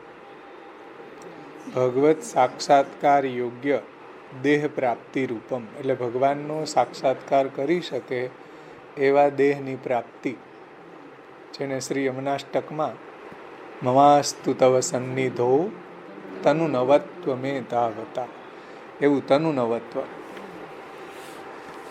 કે ભગવત સાક્ષાત્કાર યોગ્ય દેહ સંપાદન થાય એવું પારલૌકિક ફલ શ્રી મહાપ્રભુજીની કૃપાથી જ પ્રાપ્ત થાય છે. પારલૌકિકમ ભગવત સાક્ષાત્કાર યોગ્ય દેહ પ્રાપ્તિ રૂપમ, કે એવો અલૌકિક દેહ આપણને તનુ નવત્વ, ભૂતલ ઉપર હોય તો તનુ નવત્વ, પરલોકમાં હોય તો નવતનુત્વ, હરિરાયજીના શબ્દમાં એ પારલૌકિક ફલ છે. ને ઐહિકમ તદભાવયુક્તેન અનેનેવ દેહેન ભગવત સેવાદિકરણમ તયો દાન કરતા ઇતિ અર્થ. અને ઐહિક એટલે શું ભાઈ? જુઓ, ઐહિક એટલે ભાવ સહિત આ જ દેહથી ભગવત સેવાનું સૌભાગ્ય પ્રાપ્ત થવું, એનું દાન શ્રી મહાપ્રભુજી કરે છે. તદ્ભાવયુક્તેન અનેનૈવ દેહેન ભગવત સેવાદિકરણમ, એટલે એવું ભાવ સહિત સ્નેહ સહિત ભગવત સેવાનું સૌભાગ્ય પ્રાપ્ત થવું, એનું દાન કરવાવાળા શ્રી આચાર્ય ચરણો છે. એવા દેહથી એવો ભગવત સેવામાં ઉપયોગી દેહ પ્રાપ્ત થાય, એવા દેહથી ભગવત સેવાદિકરણમ તયો દાન કરતા ઇતિ અર્થ. એટલે આ લોકમાં પણ ભગવાનની સેવા યોગ્ય દેહની પ્રાપ્તિ શ્રી મહાપ્રભુજીની કૃપાથી પ્રાપ્ત થાય છે, કે ભગવત સેવાદિકરણમ, અને ભગવત સેવાનો નિર્વાહ સારી રીતે થઈ શકે. જુઓ, સમજાણું ને? એટલે આ લોક અને પરલોક સંબંધી ફલ પણ કેવા છે? અલૌકિક છે. કોઈ ભૌતિક ફલની વાત અહીંયા નથી. ભૌતિક ફલ માટે કોઈ મહાપ્રભુજીના સર્વોત્તમ સ્તોત્ર અને આવું કરે કે વાલો આનંદ પરમાનંદ કહેવાય એવું ગાતા હોય તો એને એ જો લૌકિક કામનાથી ગાતા હોય તો એને એવું ફલ મહાપ્રભુજી આપતા નથી, અલૌકિક આપે છે. અલૌકિક ભગવત સાક્ષાત્કાર રૂપ પરલૌકિક ફલ આ લોકની અંદર ભગવત સેવાધિકરણમ, ભગવત સેવાને યોગ્ય દેહ સંપાદિત કરવું, આવું અલૌકિક ફલ મહાપ્રભુજી દાન કરે છે. લૌકિક ફલ મહાપ્રભુજી આપતા નથી, કારણ કે આપણે બહિર્મુખ થાય, સંસારમાં આસક્ત થાય એવું ફલ મહાપ્રભુજી ક્યારેય આપે નહીં. જેનાથી આપણું અહિત થાય એવું ફલ મહાપ્રભુજી ક્યારેય પણ ન આપે. એવું હોય તો પણ એનો નાશ થઈ જાય. ભક્ત દુષ્ટ વૈભવ નાશકાય નમઃ, ત્રિવિધ નામાવલીમાં એવું નામ આવે, ભક્ત દુષ્ટ વૈભવ નાશકાય નમઃ. જે ભગવત સેવામાં ઉપયોગી ન હોય એવો દુષ્ટ વૈભવનો નાશ કરે છે, સમજાય ને. અને ભગવત સેવામાં જે ઉપયોગી હોય એવા બધા પદાર્થો છે એનું દાન મહાપ્રભુજી કરે છે. યદ્વા, યદ્વા કરીને બીજો અર્થ કરે છે હરિરાયજી. યદ્વા પારલૌકિકો ભગવાન તસ્ય એહિકમ વૃંદાવન લીલાયામ રમણાત્મકમ તસ્ય દાન કરતા ઇતિ અર્થ. બીજો અર્થ કરે છે કે ભાઈ પારલૌકિક એટલે શું? તો કે પારલૌકિક એટલે ભગવાન, પારલૌકિકો એટલે ભગવાન રૂપી ફલ, પારલૌકિકો એટલે ભગવત પ્રાપ્તિ. અને એહિકમ એટલે શું? તો વૃંદાવન લીલાયામ રમણાત્મકમ તસ્ય દાન કરતા, એટલે વૃંદાવનની લીલામાં રમણ થવું, વૃંદાવન આદિ જે વૃંદાવન વગેરેમાં જે ભગવાનની લીલા છે એ લીલામાં રમણ પ્રાપ્ત કરવું. વૃંદાવનની લીલામાં રમણ અને એનું દાન કરવાવાળા શ્રી મહાપ્રભુજી છે. જેમ ભગવદીઓને વૃંદાવનમાં બધી લીલાઓનું દર્શન મહાપ્રભુજીએ કરાવ્યું ને, કૃષ્ણદાસ મેઘન, દામોદરદાસ હરસાનીજી, વાસુદેવદાસ છકડા, માધવ ભટ્ટ કાશ્મીરી, આ બધા ભગવદીઓને વૃંદાવનની લીલામાં પ્રભુની જે નિત્ય લીલા બિરાજમાન છે એનું દર્શન પણ કરાવ્યું હતું. તો વૃંદાવન લીલાયામ રમણાત્મકમ તસ્ય દાન કરતા, વૃંદાવનની લીલામાં રમણાત્મક ફલની પ્રાપ્તિ થાય એવું દાન કરવાવાળા શ્રી આચાર્ય ચરણો છે. સમજાણું ને? પરલૌકિકો પારલૌકિકો ભગવાન, પરલોકમાં તો ભગવાન લીલા વિશિષ્ટ, બધા લીલા પરિકર સાથે ભગવાન, અને ઐહિકમાં પણ વૃંદાવન લીલાયામ રમણાત્મકમ તસ્ય દાન કરતા ઇતિ અર્થ. ઉભય લોક દાન કર્તૃત્વેન યથા પતિવ્રતાયાઃ પતિ પારલૌકિકે સ્વર્ગાદો સ એવ ભવતિ ઐહિકે ચ ભોગાદિ સુખમ ભવતિ તથા અત્રાપી. એક દૃષ્ટાંત આપે છે હરિરાયજી, જુઓ આગળ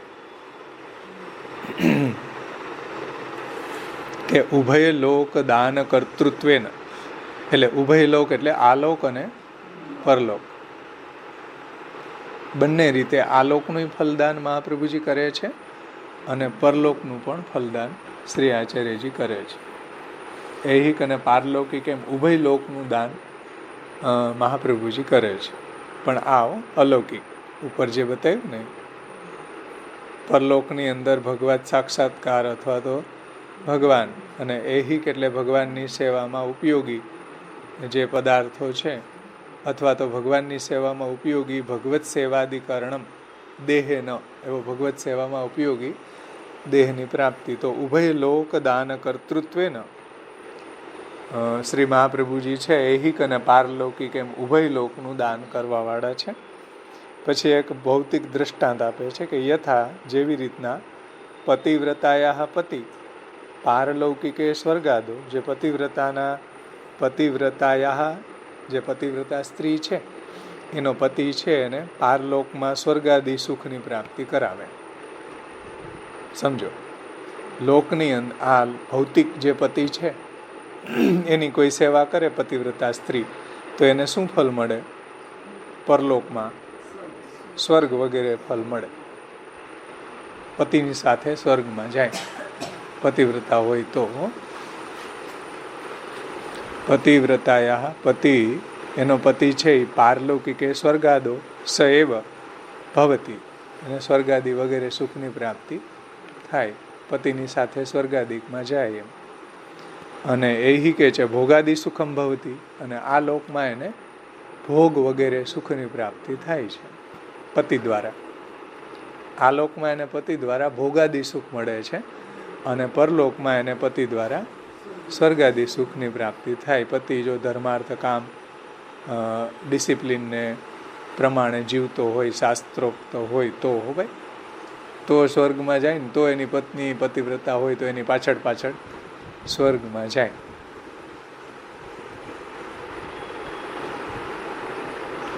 તો ફોર એક્ઝામ્પલ, કે જેવી રીતના પતિવ્રતા સ્ત્રી છે એને પતિની સેવાથી સ્વર્ગાદી લોકની પ્રાપ્તિ થાય છે, અને આ લોકમાં ભોગાદી સુખની પ્રાપ્તિ થાય છે. તથા અત્રાપી, તેમ અહીં પણ એહી કે શ્રી વૃંદાવન ચંદ્રેણ સાક્ષાત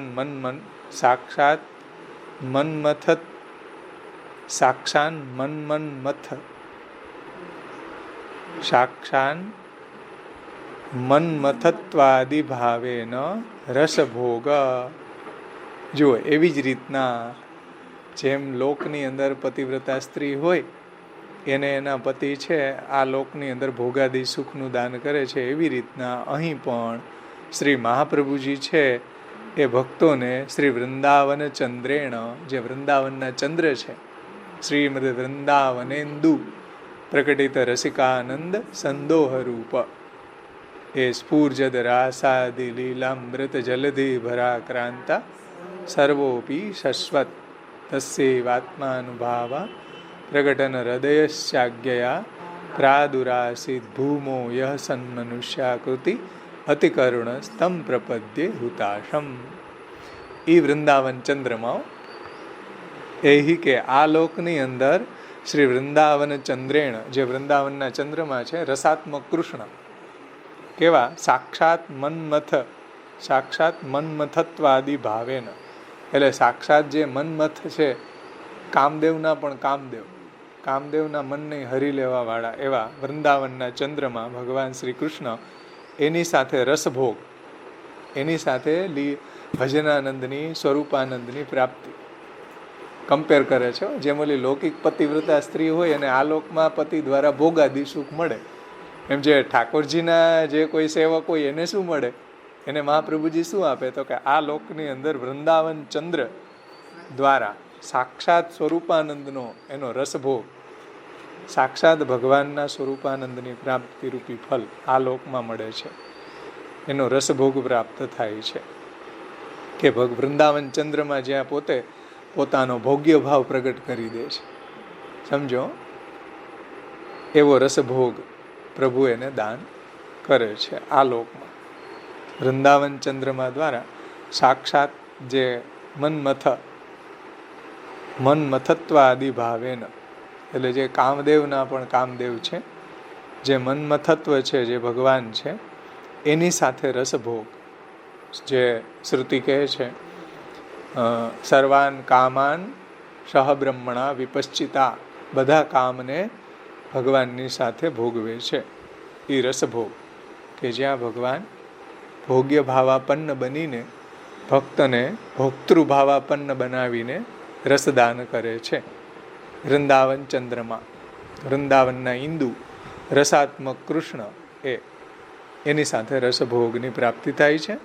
અને પારલૌકિકે સએવ પુનઃ અલૌકિક દેહ પ્રાપ્તો સત્યાંપતિ ભવતી ઇતિ, અને પરલોકમાં પણ એને એવો અલૌકિક દેહની પ્રાપ્તિ થાય છે. સમજો, લૌકિક જે પત્ની છે એને આ દેહાંતરે એને પારલૌકિકે સ્વર્ગાદો સેવ, એને સ્વર્ગાદી લોકની પ્રાપ્તિ થાય છે. અને જે ભક્ત છે એને મહાપ્રભુજી શું ફલદાન કરે છે ઠાકોરજી? તો કે એને પારલૌકિકે સએવ પુનઃ અલૌકિક દેહ પ્રાપ્તો, એને પરલોકની અંદર એવો ભગવાનની સેવામાં ઉપયોગી એવા દેહની પ્રાપ્તિ મહાપ્રભુજીની કૃપા દ્વારા થાય છે. ભવતી ઇતિ. અને તદ્દાન કરણોક્ત્યા પૂર્વોક્ત પતિત્વમ વ્યંજ્યતે.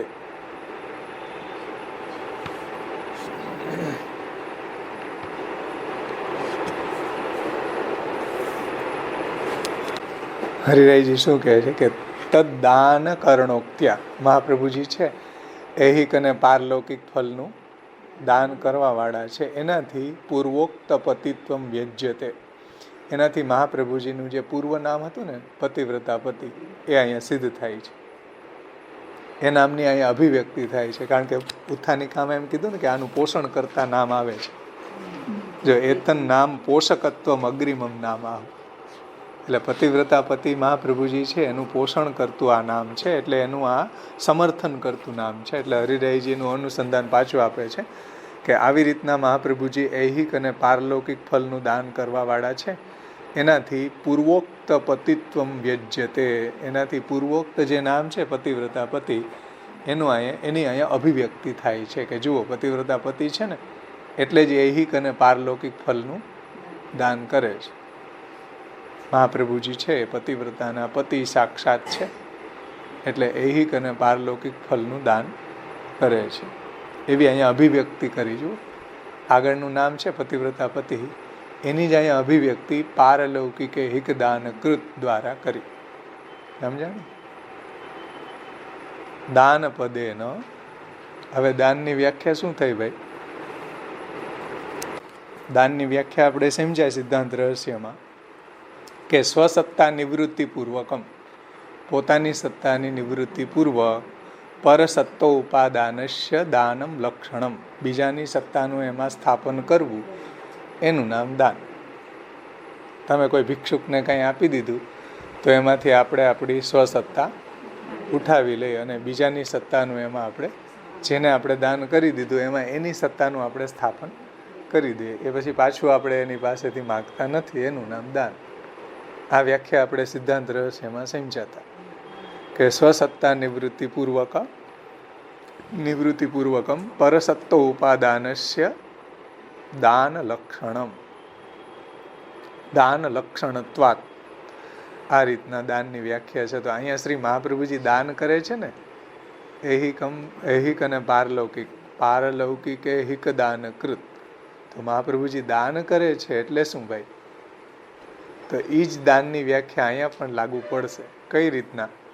તો કે દાન પદે ન દત્ત વસ્તુનો, જે વસ્તુનું દાન મહાપ્રભુજી નિજજનોને કરી દીધું ઐહિક અને પારલૌકિક, યથા તદ વિનિયોગે પુનર્ગ્રહણમ ન સંભવતી, એનો ફરી પાછો પુનર્ગ્રહણ મહાપ્રભુજી કરતા નથી. એટલે ફરી પાછું એને લઈ લેવું, દાન આપેલી વસ્તુને ફરી પાછા મહાપ્રભુજી પુનર્ગ્રહણ નથી કરતા. સમજો, યથા તદ વિનિયોગો પુનર્ગ્રહણમ ન સંભવતી, જે વસ્તુનું આપણે દાન કરી દીધું હોય એનું પુનર્ગ્રહણ કરી શકાય નહીં. સમજાઈશ ને વાત? એ દાન પદનો અર્થ તેનો પોતાના વિનિયોગમાં પુનર્ગ્રહણ ન કરી શકાય. દાન આપેલા પદાર્થનો પોતાના વિનિયોગમાં એનું પુનર્ગ્રહણ ન સંભવતી, પુનર્ગ્રહણ સંભવ નથી. એવી જ રીતના મહાપ્રભુજીએ જે નિજજનોને, જે પુષ્ટિભક્તોને ઐહિક અને પારલૌકિક ફલનું દાન કરી દીધું, તો તથા અત્રાપી પ્રમાદાત જીવ સ્વભાવાદ વા અપરાધે અપી પુનઃ તસ્ય અન્ય ભાવમ ન વિચારયતી ઇતિ ધ્વન્યતે. કે એવી રીતના અહીંયા પણ ભક્ત છે પોતાના પ્રમાદ વસાદ કે જીવ સ્વભાવના કારણે કોઈ અપરાધ કરી બેસે તો મહાપ્રભુજી દાન જે આપ્યું છે એ પાછું લેતા નથી. અન્ય ભાવમ ન વિચારયતી, એવું ધ્વનિત થાય છે કે જેમ દાનમાં આપેલા પદાર્થો છે એ ફરી પાછા સ્વવિનિયોગમાં પુનર્ગ્રહણ કરી શકાતા નથી. એવી રીતના પણ મહાપ્રભુજીએ જે પુષ્ટિ ભક્તોને જે દાન કર્યું છે ઐહિક અને પારલૌકિક, એ ભક્ત પાછો કંઈક અપરાધ કરે તો પાછું લઈ લેવું, એવું મહાપ્રભુજી પાછું લઈ નથી લેતા. જેમ રામદાસ છે, તો રામદાસે અપરાધ કર્યો, જ્યાં કીધું ને અપરાધે અપી પુનઃ પ્રમાદ વસાત, ક્યારેક જીવ સ્વભાવના કારણે, જીવા સ્વભાવ તો દુષ્ટા, સમજો, જીવ સ્વભાવ દોષવાળો સ્વભાવ હોવાના કારણે અપરાધ કરેલો, ક્યારેક અપરાધ થઈ જાય તો એને એ ફલ જે મહાપ્રભુજીએ આપ્યું છે એને ફરી પાછું પુનઃ લેતા નથી. જેમ રામદાસજી છે, તો રામદાસનો અપરાધ થયો, વૈષ્ણવનો અપરાધ કર્યો, તો એ પણ એને છોડ્યા નથી. ઠાકોરજી તો એની સામગ્રી અરોગે જ છે, અને બજારમાંથી જલેબી અરોગાવી તો શ્રીનાથજી તો અરોગ્ય. મહાપ્રભુજીએ પૂછ્યું કે આપને આજે જલેબી કોણે અરોગાવી? તો કે આપના સેવક રામદાસજીએ. સમજો, તો આ રીતના ક્યારેક અપરાધ થઈ જાય ભક્તથી, તો પણ જે મહાપ્રભુજી ગુસાઈજી દાન કરે છે એને પુનર્ગ્રહણ કરતા નથી, એની પાસેથી લઈ લેતા નથી. સમજમાં આવી ને વાત? એક ડોકરીનો પ્રસંગ આવે 252માં, કે પાત્ર માંજવાની સેવા એને ગુસાઈજી આપીને એમાં બધી દાજી ગયું ને એમાં ડાઘ રહી ગયા, ને પછી સામગ્રી પાછી છોવાઈ ગઈ. નવનીત પ્રિયજીએ કીધું કે ભાઈ આમાં તો ડાઘ રહી ગયા, આ સરખાએ માંજ્યું જ નથી, જેમ અત્યારની કામવાળી માંજે એવી રીતના માંજ્યું હશે, એટલે ડાઘ રહી ગયા. તો પછી શું થયું? તો ગુસાઈજીએ ત્યાગ કર્યું, એટલે સામે કિનારે છાણા થાપીને ભેગા કર્યા. છાણા થાપ્યા પછી એક સમય એવો આવ્યો કે ભાઈ વરસાદના દિવસોમાં છાણા જ ન મળ્યા કે, તો પછી ગુસાઈજીના એક સેવક છાણા ગોતતા ગોતતા ડોસીને ઘરે આવ્યા, તો આખું કેટલો ભંડારો છાણાનો જથ્થો એને ભેગો કરી રાખ્યો હતો. એટલે પછી એને કીધું કે આમ છાણા તું વેચે છે? તો કે એણે કહ્યું કે કોને જોઈએ? તો કે ગુસાઈજીને. તો કે જો આ બધા એના જ છે, તું લઈ જા. એટલે ઓલો સેવક બધા લઈ ગયો. પછી ગુસાઈજીએ કહ્યું કે બહુ સારા છાણા લઈ આવ્યા છે, કોણે આ આપ્યા? તો કે આપની સેવક જે ડોકરી છે એનો તમે ત્યાગ કર્યો, તે આ નદીની સામે કાંઠે રહે છે એકલી, એણે. તો ગુસાઈજીએ પાછી એને બોલાવી લીધી, પાછી એને સેવામાં પ્રવૃત્ત કરી. એટલે આ રીતના અપરાધ થાય તો શિક્ષા કરે, પણ ત્યાગ ક્યારેય કરતા નથી નિજજન. સમજો, અપરાધેપી પુનઃ તસ્ય અન્ય ભાવમ ન વિચારયતિ ઇતિ ધ્વન્યતે. હે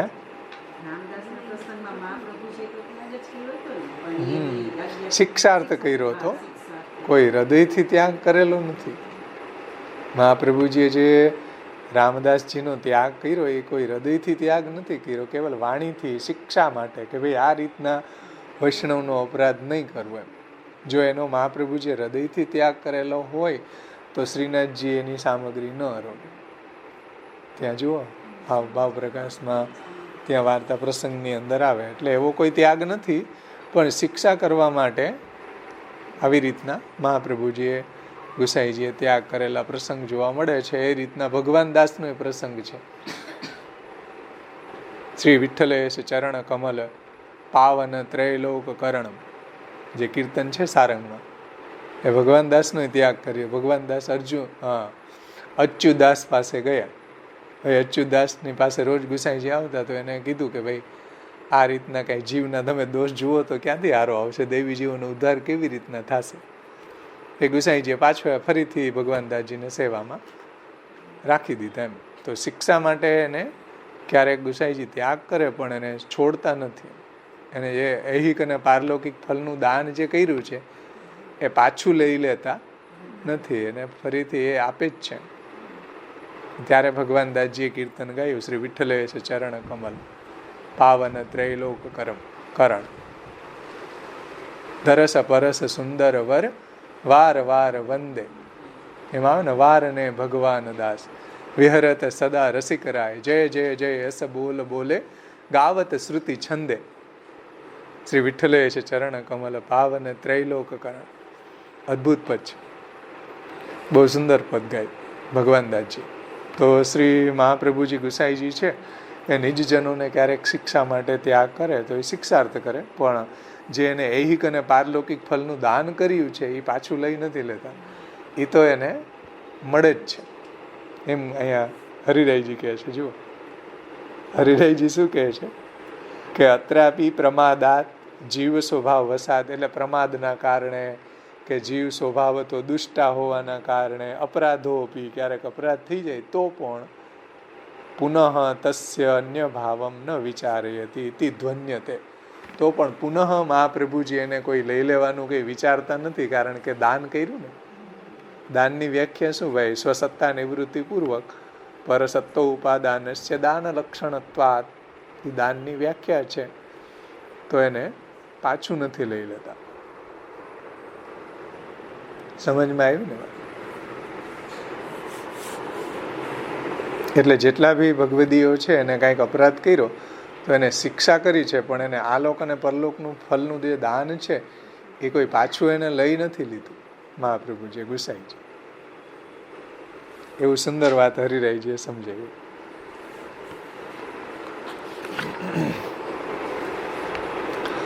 ત્યાર પછીનું નામ આવે છે, ત્યાર પછીના ટીકાકાર આવે છે 5માં. હવે લેખકાર શ્રી વલ્લભજી, આપણે સુબોધનીજીમાં લેખ આવે ને, લે, સુબોધનીજીનું અધ્યયન કરતા હશે એને ખબર હશે. લે એટલે લેખકાર વલ્લભજી. આ હે હા બસ એ જ વલ્લભજી, લેખકાર વલ્લભજી.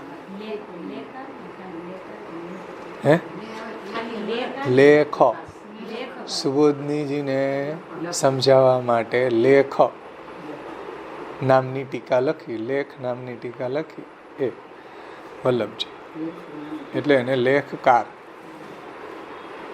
સમજે છે ને. લેખને કરવા વાળા, લેખકાર એટલે પ્રકાશકાર, એટલે પ્રકાશ નામની ટીકા લખવા વાળા. યોજનાકાર એટલે યોજના નામની ટીકા લખનારા, એમ સમજે ને. લેખકાર, યોજનાકાર, પ્રકાશકાર, ટિપ્પણીકાર, ટિપ્પણીને લખનારા, સમજે ને. આપણે એમ બોલીએ ને અહંકાર, તો અહંકારને કરવા વાળો એને અહંકાર. કાર શબ્દ લાગે ને, અહંકાર, લેખકાર. હા ચલો આગળ વધીએ. 5મી ટીકા લેખકાર શ્રી વલ્લભજી. નનુ કેવલમ અનિષ્ટ નિવર્તકત્વમ કિંતુ ઇષ્ટ પ્રાપકત્વમપી ઇતિ આહુ પારલૌકિકે હિકદાન કૃત. નનુ કેવલમ અનિષ્ટ નિવર્તકત્વમ, એટલે પહેલાં જે નામ આવી ગયું પતિવ્રતા પતિ, એનાથી અનિષ્ટ નિવારકત્વ કહ્યું કે પતિવ્રતાના પતિ છે, રક્ષક છે, અનિષ્ટને દૂર કરનારા છે. પણ હવે પછીનું નામ આવે છે ને એ ઇષ્ટ પ્રાપકત્વનું જણાવનારું નામ આવે છે. જે પતિવ્રતા પતિ નામ કહ્યું એ અનિષ્ટ નિવારકત્વ કહ્યું મહાપ્રભુજીનું, અને ઇષ્ટ પ્રાપકત્વમપી ઇતિ આહુ. હવે ઇષ્ટ પ્રાપક ઐહિક અને પારલૌકિક ફલનું દાન કરવા વાળા છે ને, એ જ સંદર્ભમાં નામ આવી રહ્યું છે. અને પતિવ્રતા પતિ છે નામ કેવું છે કે ભાઈ બધી જગ્યાએથી રક્ષણ કરવું, તો અનિષ્ટ નિવારણ કરવું, પતિવ્રતા પતિ નામથી જણાવ્યું. અને ઇષ્ટ પ્રાપકત્વ પારલૌકિકે હિકદાન કૃત એ નામથી જણાવે છે. એની ટીકામાં શ્રી વલ્લભજી આજ્ઞા કરે છે કે પારલૌકિકે હિકદાન કૃત ઇતિ યથા પતિવ્રતા પતિરેવ સર્વેષ્ટ દાતા તથા તેષાં પારલૌકિકે હિક ઇષ્ટાનામ દાન કરતા. યથા પતિવ્રતા પતિરેવ, જે આગળ નામ આવ્યું પતિવ્રતા પતિ, શ્રી મહાપ્રભુજી છે પતિવ્રતાના પતિ છે, એનાથી સર્વ ઇષ્ટ ફલના દાતા છે. સર્વ ઇષ્ટ દાતા, સર્વ ઇષ્ટ ફલના દાન કરવા વાળા છે. તથા તેષામ પારલૌકિક ઐહિકે ઇષ્ટાનામ, એમ મહાપ્રભુજી છે આલોક સંબંધી ઇષ્ટ અને પારલોક સંબંધી ઇષ્ટ ફલનું દાન કરવા વાળા શ્રી આચાર્ય ચરણો છે. પારલૌકિકે ઇષ્ટાની, પારલોકમાં ઇષ્ટ શું છે ભાઈ? પારલૌકિક ઈષ્ટાની નિત્ય લીલાસ્થ સર્વસંપત્તિ. પરલોકમાં ઈષ્ટ શું છે? તો કે પરલોકની અંદર નિત્ય લીલાસ્થ સર્વસંપત્તિ, એટલે નિત્ય લીલા અંતર્ગત જે સર્વસંપત્તિ છે એનું દાન કરવાવાળા શ્રી મહાપ્રભુજી છે. તો નિત્ય લીલાસ્થ સર્વસંપત્તિ એટલે નિત્ય લીલામાં જે ભગવત સેવા ઉપયોગી દેહની પ્રાપ્તિ, ત્યાં જે પશુ પક્ષી નદ્યાદિ રૂપેણ ગિરિરાજજી યમુનાજી, પછી નિત્ય લીલા બધી સામગ્રી, એ બધી નિત્ય લીલાસ્થ સર્વસંપત્તિનું દાન કરવાવાળા, જે પારલૌકિક ઈષ્ટ ફલનું દાન કરવાવાળા શ્રી આચાર્ય ચરણો છે. સમજાણું? પારલૌકિક ઈષ્ટાની, પરલોકમાં ઈષ્ટ શું છે? નિત્ય લીલાસ્થ સર્વસંપત્તિ, નિત્ય લીલામાં બિરાજતી સ્થ, નિત્ય લીલા સ્થ એટલે નિત્ય લીલામાં બિરાજતી સર્વસંપત્તિ, એટલે બધી લીલા સામગ્રી અને ભગવત સેવા ઉપયોગી દેહ, સાયુજ્ય, ભગવત સેવા ઉપયોગી દેહ અને ભગવત સેવામાં જે બધી ઉદ્દીપન સામગ્રી છે, તો સેવા ઉપયોગી દેહમાં પણ એવી પ્રાપ્તિ થાય છે કે ત્યાંના પશુ પક્ષી નદ્યાદિ રૂપેણ ગિરિરાજી યમુનાજી, ફૂલ ફળ હરણ, એવા બધા સેવા ઉપયોગી દેહની પણ પ્રાપ્તિ થાય, જે આપણે સેવા ફલમાં સમજી ગયા. અને ઐહિકે ઈષ્ટાની, તો ઐહિક ઈષ્ટ શું છે ભાઈ? આ લોકની અંદર ઈષ્ટ શું છે? તો ભગવત સેવોપૈક સર્વસંપત્તિ, ભગવાનની સેવામાં ઉપયોગી સર્વસંપત્તિ, ઠાકોરજીની સેવામાં ઉપયોગી સર્વસંપત્તિ, પત્ની, પુત્ર, ઘર છે ને, દારાગાર, પુત્ર આપ્ત, અથવા તો ભગવાનની સેવામાં ઉપયોગી ગુણો, ભગવાનની સેવામાં ઉપયોગી બધી સામગ્રી, સિંહાસન, ખંડપાટ, ખિલોના, પીછવાઈ, એ બધું એ ભગવત સેવોપૈક સર્વસંપત્તિ, ભગવાનની સેવામાં ઉપયોગમાં આવતી બધી પદાર્થો એ ઐહિક ફલ છે. આવું મળવું, આવું ઓકેઝન આવવું આપણા જીવનમાં, એ બહુ મોટી ઐહિક ફલની પ્રાપ્તિ છે. હરિરાયજી કહે છે કે ઐહિક ઈષ્ટ શું? આ લોકની અંદર ઈષ્ટ શું? તો કે ભગવત સેવોપૈક સર્વસંપત્તિ, ભગવાનની સેવામાં ઉપયોગી બધા જ પ્રકારની સંપત્તિ, જેનાથી આપણે ભગવાનની સેવા સારી રીતે કરી શકીએ, એવા બધી સંપત્તિઓ. સમજાણું ને? એટલે સંપત્તિ એટલે ધન જ નહીં, પણ ઠાકોરજીના ઉપયોગમાં આવતી બધી સામગ્રી, એનું સંપાદન મહાપ્રભુજી કરવાવાળા છે. સમજાય છે ને? અને પરલોકની અંદર જે નિત્ય લીલાસ્થ સર્વસંપત્તિનું દાન મહાપ્રભુજી કરે છે. અને ઐહિક ઈષ્ટ શું છે? તો કે ભગવત સેવોપૈક સર્વસંપત્તિ. શું? ધન પુત્રાદિ. ઐહિક જે સંપત્તિ છે ભગવાનની સેવામાં ઉપયોગી, દારાગાર, પુત્ર, આપ્ત ઇત્યાદિ ઇત્યાદિ. સમજી લેવા તો જ સેવાનો નિર્વાહ સારી રીતે થાય ને. વિરોધી હોય તો કેમ સેવા કરવી? સમજી ને? બધા ભગવાનની સેવામાં વિરોધી હોય તો સેવા કેમ થાય? એવી કન્ડિશનમાં સેવા ન થાય. એટલે આ બધી ભગવાનની સેવામાં ઉપયોગી આ બધા હોય, અનુકૂળ હોય, એ પણ એક જાતની સંપત્તિ છે.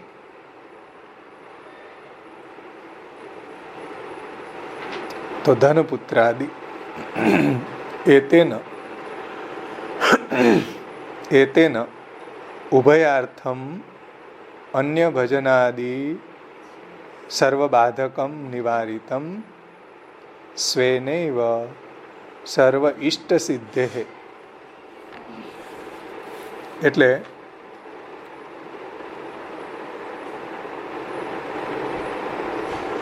બંને માટે એ તેને ઉભયાર્થમ, ઉભયાર્થમ એટલે ઐહિક ફલ માટે અને પારલૌકિક ઈષ્ટ માટે.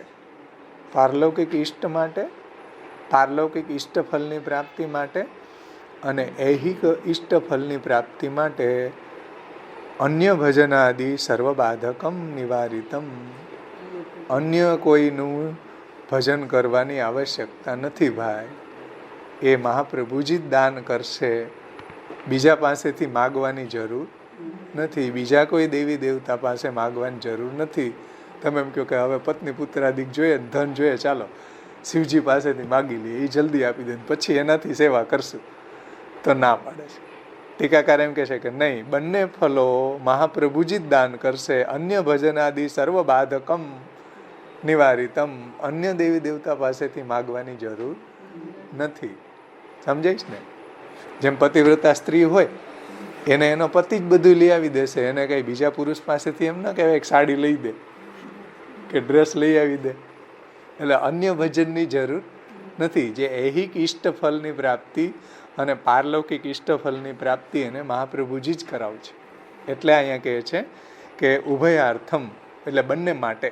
ઉભયાર્થમ એટલે બંને ફલો માટે. અન્ય ભજન આદિ સર્વ બાધકમ નિવારિતમ.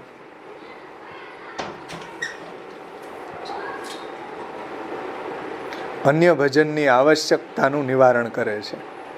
સમજો, અન્ય ભજનની આવશ્યકતાનું નિવારણ કરે છે. અન્ય ભજનની જરૂર નથી ભાઈ.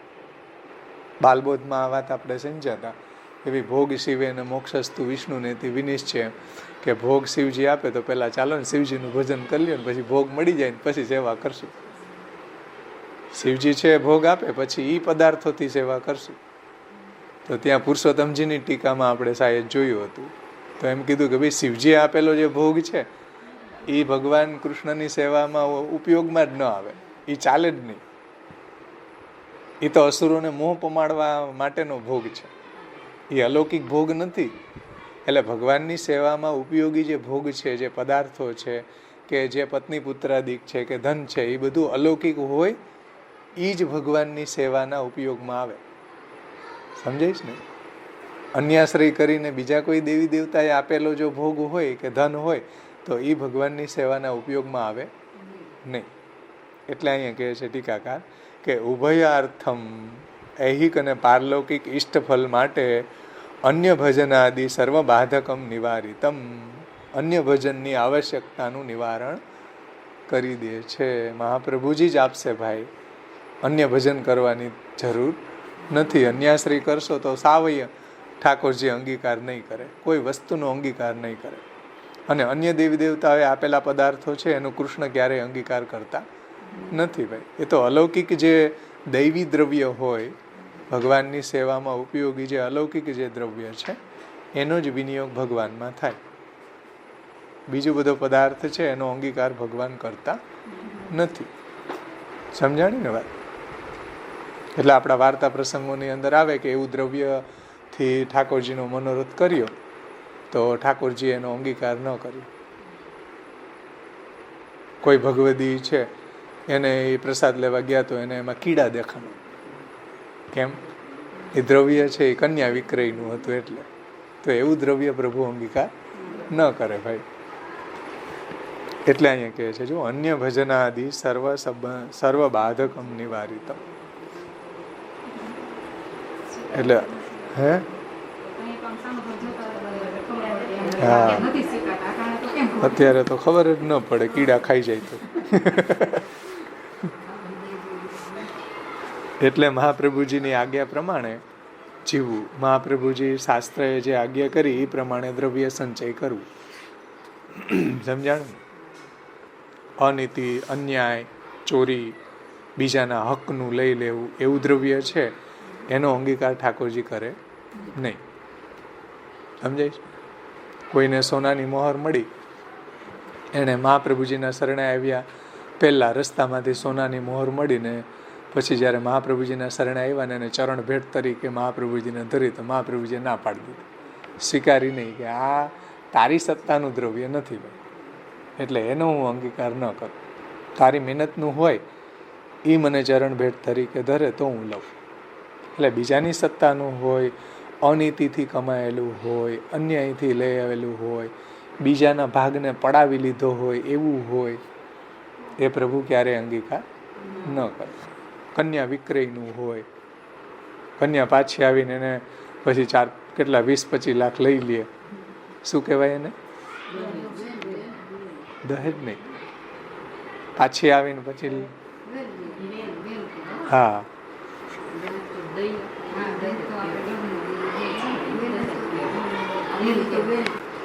એવું દ્રવ્ય ઠાકોરજીના વિનિયોગમાં ન આવે. એ મહેનતનું નથી ને. ચલો, હા, તો દ્રવ્યમાં ખૂબ સાવધાની રાખવી. ભલે થોડું હોય, મહેનતનું હોય, એનો અંગીકાર પ્રભુ પ્રસન્નતાથી કરે. અન્યાય, અનીતિ, કરપ્શન, મહેનત વગરનું આવું દ્રવ્ય પ્રભુ અંગીકાર ન કરે.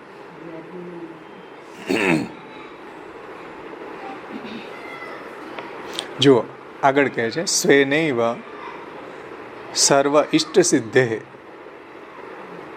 એટલે અન્ય ભજનની આવશ્યકતાનું નિવારણ કરે છે.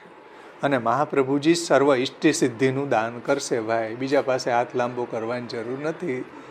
મહાપ્રભુજી જ એને ઐહિક અને પારલૌકિક ફલનું દાન કરશે. જો સ્વેનૈવ સર્વે ઇષ્ટ સિદ્ધે, મહાપ્રભુજી જ નિજજનોનો યોગ અને ક્ષેમ પોતે વહાવશે. ભગવાન જ પોતાના ભક્તોનો યોગ અને ક્ષેમ વહાવશે અને ઇષ્ટ સિદ્ધિનું દાન કરશે પોતે જ.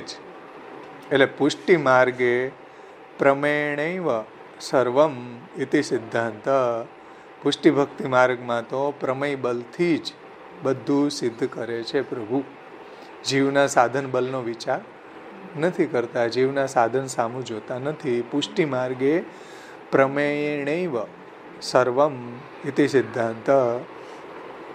એટલે પુષ્ટિ ભક્તિ માર્ગમાં તો બધું પ્રમેય બલથી જ સિદ્ધ થાય છે, ભગવાનના કૃપા બલથી જ સિદ્ધ થાય છે. સમજાયું ને? એટલે મહાપ્રભુજી નિબંધમાં કહે છે કે પુષ્ટિ ભક્તિ માર્ગમાં ભગવાન જ એના પ્રમાણ, પ્રમેય, સાધન અને ફલ બને છે.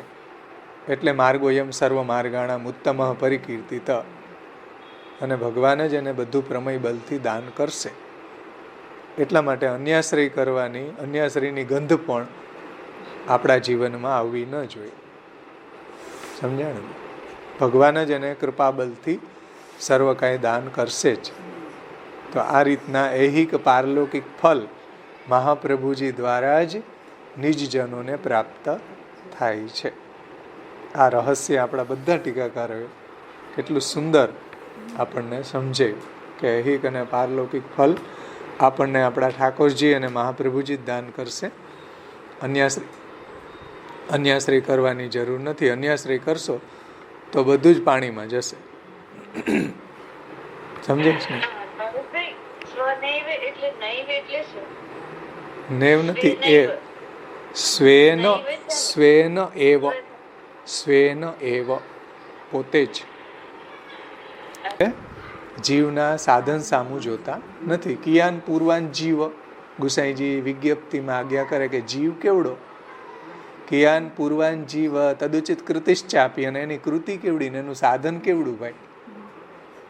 એટલે તમે એના કૃતિને એના સાધન સામું જોવામાં તમારો સ્વભાવ જુઓ, દાન કરવાનો, ફલદાન કરવાનો, રસદાન કરવાનો. જીવના સાધન કે જીવના સામર્થ્ય કિયાન પૂર્વાન જીવ કેવડો અને તદુચિત કૃતિશ્ચાપી, અને એની કૃતિ કેવડી.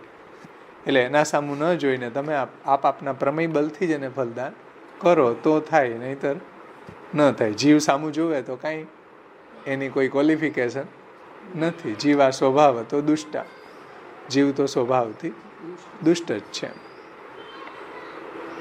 હવે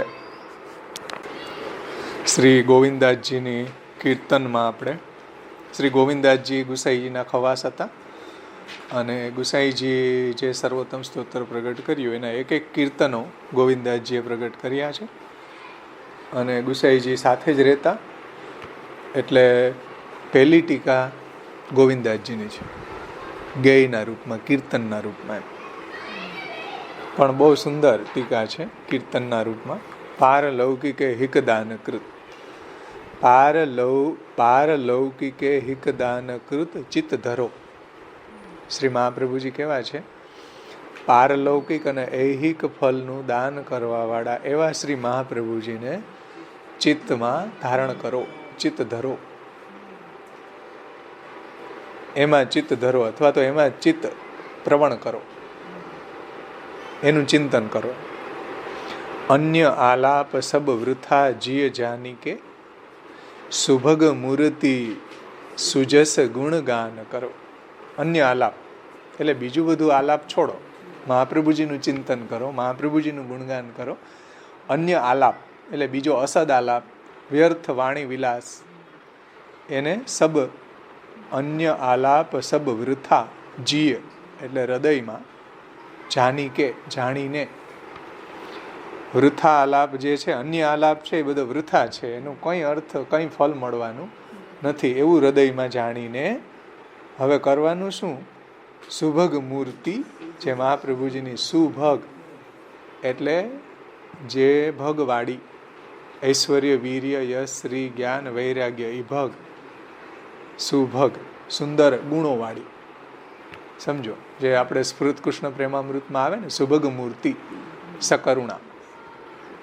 સ્ફૃત કૃષ્ણ પ્રેમામૃતમ રસભરેણાતિ ભરિતા વિહારાન કુર્વાણા વ્રજપતિ વિહારાબ્ધિ સુષદા પ્રિયા ગોપી ભર્તૃ સ્ફુરતુ સતતમ વલ્લભૈતિ પ્રથાવત્યસ્માકમ રદી સુભગ મૂર્તિ. તો એવી અલૌકિક મૂર્તિ અથવા તો સુભગ એટલે ગુણોવાળી, ઐશ્વર્યાદિ ગુણો સહિત એવી સુભગ મૂર્તિ સુજસ ગુણગાન કરો. એનો સુંદર યશ, એના સુંદર નામ રૂપ ગુણ લીલા ચરિત્રોનું ગુણગાન કરો. આવું ગોવિંદાજી કહે છે. અન્ય અસદ આલાપ છોડીને, વૃથા એ અસદ આલાપને વૃથા માનીને એને છોડીને શું કરવાનું? સુભગ મૂર્તિ એવા શ્રી મહાપ્રભુજી છે એના નામ રૂપ ગુણનું, એનો જે સુંદર યશ છે, સુજસ એટલે સુંદર યશ, અલૌકિક યશ, દિવ્ય યશ, એને ગુણગાન કરો. એનું હંમેશા મહાપ્રભુજીના એવા સુંદર યશનું ગુણગાન કરો, એવી સુભગ મૂર્તિનું યશોગાન કરો અને સુખદ સેવા કરો. ઓર સબ પરિહરો. આવા મહાપ્રભુજીની, આવા ઠાકોરજીની જે સેવા છે એ પણ સુખદ છે, સુખ સેવ્યો છે. સુખદ સેવા કરો, અને એની સેવા એ સુખદ છે, એમાં કોઈ ક્લેશ નથી, આનંદ છે. સુખદ સેવા કરો. ઓર સબ પરિહરો, બીજું બધું છે એને તમે પરિહરો એટલે છોડો, દૂર કરો. ઓર સબ પરિહરો. શ્રવણ કીર્તન કરો આઠો જામ. અને મહાપ્રભુજી અને ઠાકોરજીના જ શ્રવણ અને કીર્તન કરો આઠો જામ. આઠો જામ એટલે 24 કલાક. એક જામ 3 કલાકનો હોય, જામ એટલે યામ. 8 તેરીને 24 થાય ને, એક યામ એટલે 3 કલાક. આઠો યામ એટલે 4 યામ દિવસના અને 4 યામ રાત્રિના. આઠો યામ મહાપ્રભુજીના, ઠાકોરજીના શ્રવણ કીર્તન સ્મરણ અને સેવા, એમાં જ પરાયણ રહો. ચિત્ત ચિંતન કરો હોત હે પરમ સુખ. ચિત્તમાં એનું વારંવાર ચિંતન કરવાથી પણ આપણને સુખ થાય છે. સેવાથી નહીં સુખ થાય એટલું જ નહીં, ચિત્તમાં એનું વારંવાર ચિંતન કરીએ, સર્વોત્તમ સ્તોત્રનો પાઠ કરીએ, શ્રી વલ્લભાષ્ટક, સ્ફુરત કૃષ્ણ પ્રેમામૃત એનો પાઠ કરીએ તોય પરમ સુખ થાય, તોય આનંદ આવે. મહાપ્રભુજીનું સ્વરૂપ જ એવું અલૌકિક છે, રસરૂપ છે, દિવ્ય છે, સુભગ મૂર્તિ છે, તો પરમ સુખ થાય, અલૌકિક સુખ થાય. પરમ સુખ એટલે દિવ્ય સુખ, અલૌકિક સુખની પ્રાપ્તિ થાય. અને સુનત હે શ્રી વલ્લભ પૂર્ણ કામ. અને સાંભળ્યું છે કે ભાઈ મહાપ્રભુજી કેવા છે? અષ્ટસખાઓ કહે છે કે પૂર્ણ કામ, કામનાઓને જો ઐહિક પારલૌકિક હિક દાન કૃત. પૂર્ણ કામ એટલે આલોકની કામનાને પૂર્ણ કરવાવાળા, પરલોકની કામનાને પૂર્ણ કરવાવાળા. પૂર્ણ કામ છે એ પારલૌકિક હિક દાન કૃત. તો સુનત હે શ્રી વલ્લભ પૂર્ણ કામ. મહાપ્રભુજી કેવા છે? ભક્તોના બધા મનોરથને પૂર્ણ કરવાવાળા એવા શ્રી આચાર્ય ચરણો છે. નામ મહિમા. સુનત હે શ્રી વલ્લભ પૂર્ણ કામ. મહાપ્રભુજી છે ભક્તની ઐહિક અને પારલૌકિક કામનાઓને પૂર્ણ કરનારા છે. નામ મહિમા નહીં પ્રકટ ભૂલોક મેં શ્રુતિ સ્મૃતિ શાસ્ત્ર પુરાણ અને ગૂઢ. જો નામ મહિમા નહીં પ્રકટ ભૂલોક મેં, એટલે એનું જે નામ અને મહિમા છે એનું જ્ઞાન કોઈને નથી. આચાર્ય ચરણોના નામનો મહિમા એવો છે, એનું જ્ઞાન દૈવી જીવોને જ છે, બીજાને નથી. એટલે બીજા લોકો છે એનું નામ મહિમા ગાન કરી શકતા નથી. એટલું જ નહીં, લોકમાં તો ગૂઢ છે, ભૂલોકમાં, પરંતુ શ્રુતિમાં એટલે વેદમાં, પછી સ્મૃતિમાં એટલે જે સ્મૃતિ શાસ્ત્રો છે, યાજ્ઞવલ્ક સ્મૃતિ, મનુસ્મૃતિ ઇત્યાદિ ઇત્યાદિ, એ સ્મૃતિ શાસ્ત્રને પુરાણ અને જે 18 પુરાણો છે એની અંદર ગૂઢ રીતે કહેલો છે, પણ કોઈને એનું જ્ઞાન નથી. એવો નામ મહિમા, નામનો જે મહિમા છે એ ગૂઢ રીતે શાસ્ત્રમાં, શ્રુતિ સ્મૃતિ અને શાસ્ત્ર પુરાણમાં ગૂઢ રીતે કહેલો છે. અને ભૂલોકમાં તો ગૂઢ છે જ. સમજાય ને? એ ગૂઢત્વ શું છે કે નામનો મહિમા, કે નામ છે ને એ ફલાત્મક છે, નામ છે ને એ રસરૂપ છે, આનંદાત્મક છે. એનો યશ છે ઠાકોરજીનો, મહાપ્રભુજીનો, એ જ ખુદ ફલરૂપ છે. તો એવો નામનો જે મહિમા છે એનું જ્ઞાન કોઈને નથી, એટલે તો એ કોઈ એનું યશોગાન કરી શકતા નથી. કહત ગોવિંદ જન સૃષ્ટિ દૈવી બિન. જો એનું જ્ઞાન કોને છે? દૈવી સૃષ્ટિ. જે દૈવી સૃષ્ટિ છે, મહાપ્રભુજીના જે અનન્ય ભક્તો છે, શ્રી ગુસાઈજીના, મહાપ્રભુજીમાં, ઠાકોરજીમાં નિષ્ઠાવાળા ભક્તો છે, જે અન્યાશ્રય નથી કરતા, એવા જે ભક્તો છે, એવી સૃષ્ટિ વિના ઓર જાનત નહીં. બીજા કોઈને મહાપ્રભુજીના સ્વરૂપનું જ્ઞાન નથી. કહત ગોવિંદ, ગોવિંદાજી કહે છે કે જન સૃષ્ટિ દૈવી બિના, દૈવી સૃષ્ટિના જનો, દેવી સૃષ્ટિના જીવો બિના, એના વગર, ઓર જાનત નહીં, બીજા કોઈને મહાપ્રભુજીના સ્વરૂપનું જ્ઞાન નથી. કેમ કે ગૂઢ યશ છે એ તો ગુસાઈજીએ વલ્ભાષ્ટક ને સ્ફુરત કૃષ્ણ પ્રેમામૃત ને સર્વોત્તમ સ્તોત્રમાં પ્રગટ કર્યો. બાકી મહાપ્રભુજીનું સ્વરૂપ સમજમાં જ ન આવે કોઈને, ઇમ્પોસિબલ, કોઈ જાણી જ ન શકે. આ તો ગુસાઈજીએ કૃપા કરીને આ વલ્ભાષ્ટક, સ્ફુરત કૃષ્ણ પ્રેમામૃત અને સર્વોત્તમ સ્તોત્ર પ્રગટ કર્યા, અને આપણા આચાર્યોએ કૃપા કરીને એની ઉપર ટીકા લખી. ગોકુલનાથજી, રઘુનાથજી, ગોપેશ્વરજી, હરિરાયજી અને વલ્લભજી, ભદ્રાનંદદાસ વલ્લભજી અને પછી દ્વારકેશજી, આ બધાએ કેટલો યશ પ્રગટ કર્યો આચાર્યજીનો. નામ તો એક જ છે, લ્યો, એ કે પારલૌકિક, એક દાનક, પણ કેટલી અદ્ભુત ટીકાઓ લખી આપણા આચાર્યોએ.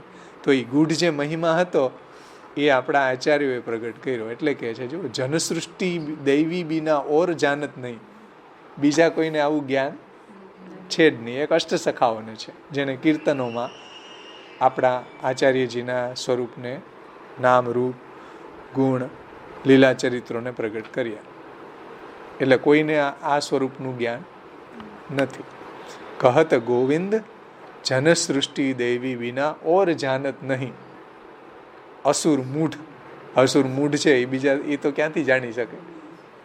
સમજો, જે અસુર મૂઢ છે એને મહાપ્રભુજીના સ્વરૂપનું જ્ઞાન નથી. એને તો મહાપ્રભુજી પ્રાકૃતાનુર કુતિર વ્યાજ મોહિતા અસુર માનુષ, પ્રાકૃત સ્વરૂપ ધારણ કરી અને અસુરોને મોહ પમાડી દે છે. એટલે એ મહાપ્રભુજીની નજીક જ આવે નહીં. સમજાય ને? એટલે આપણા સંપ્રદાયમાં એવા ઘણાય છે કે જે મહાપ્રભુજીની નજીક જ ન આવે. કે મહાપ્રભુજીના ગ્રંથોની વાત કરો, એ વાત નહીં કરવાની. હવેલી દર્શન કરવા જાવ, જો 5 વાગે કીધે ને પછી છૂટા.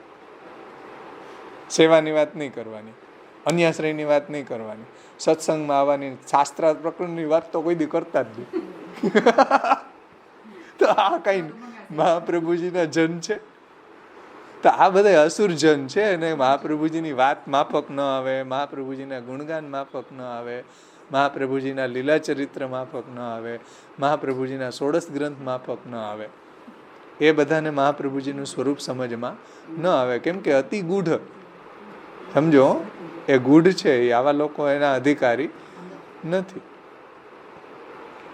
તો એ અસુર મૂઢ આચાર્યજીના સ્વરૂપને જાણી શકતા નથી. એટલે મહાપ્રભુજીના સ્વરૂપને આપણે એના નામ, રૂપ, ગુણ, લીલા ચરિત્રોનું અવગાહન કરીએ, એ પણ બહુ મોટું સૌભાગ્ય છે. એ મહાપ્રભુજીને ઠાકોરજીની કૃપા હોય એ જ કરી શકે, બધા ન કરી શકે.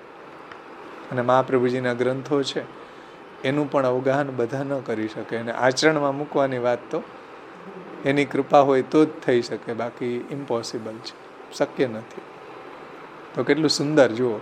કહત ગોવિંદ જન સૃષ્ટિ દૈવી બિના ઓર જાનત નહીં અસુર મૂઢ, જે અસુર મૂઢ છે, બધા અજ્ઞાની છે, એ લોકો મહાપ્રભુજીના સ્વરૂપનું જ્ઞાન એને થતું નથી.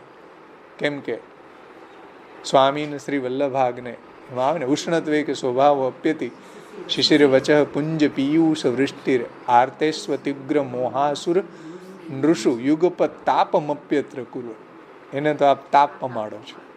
આ અસુર મૂઢ છે, એ તો મહાપ્રભુજી ઉગ્ર પ્રતાપ છે, એવા લોકોને તો તાપ પમાડે છે.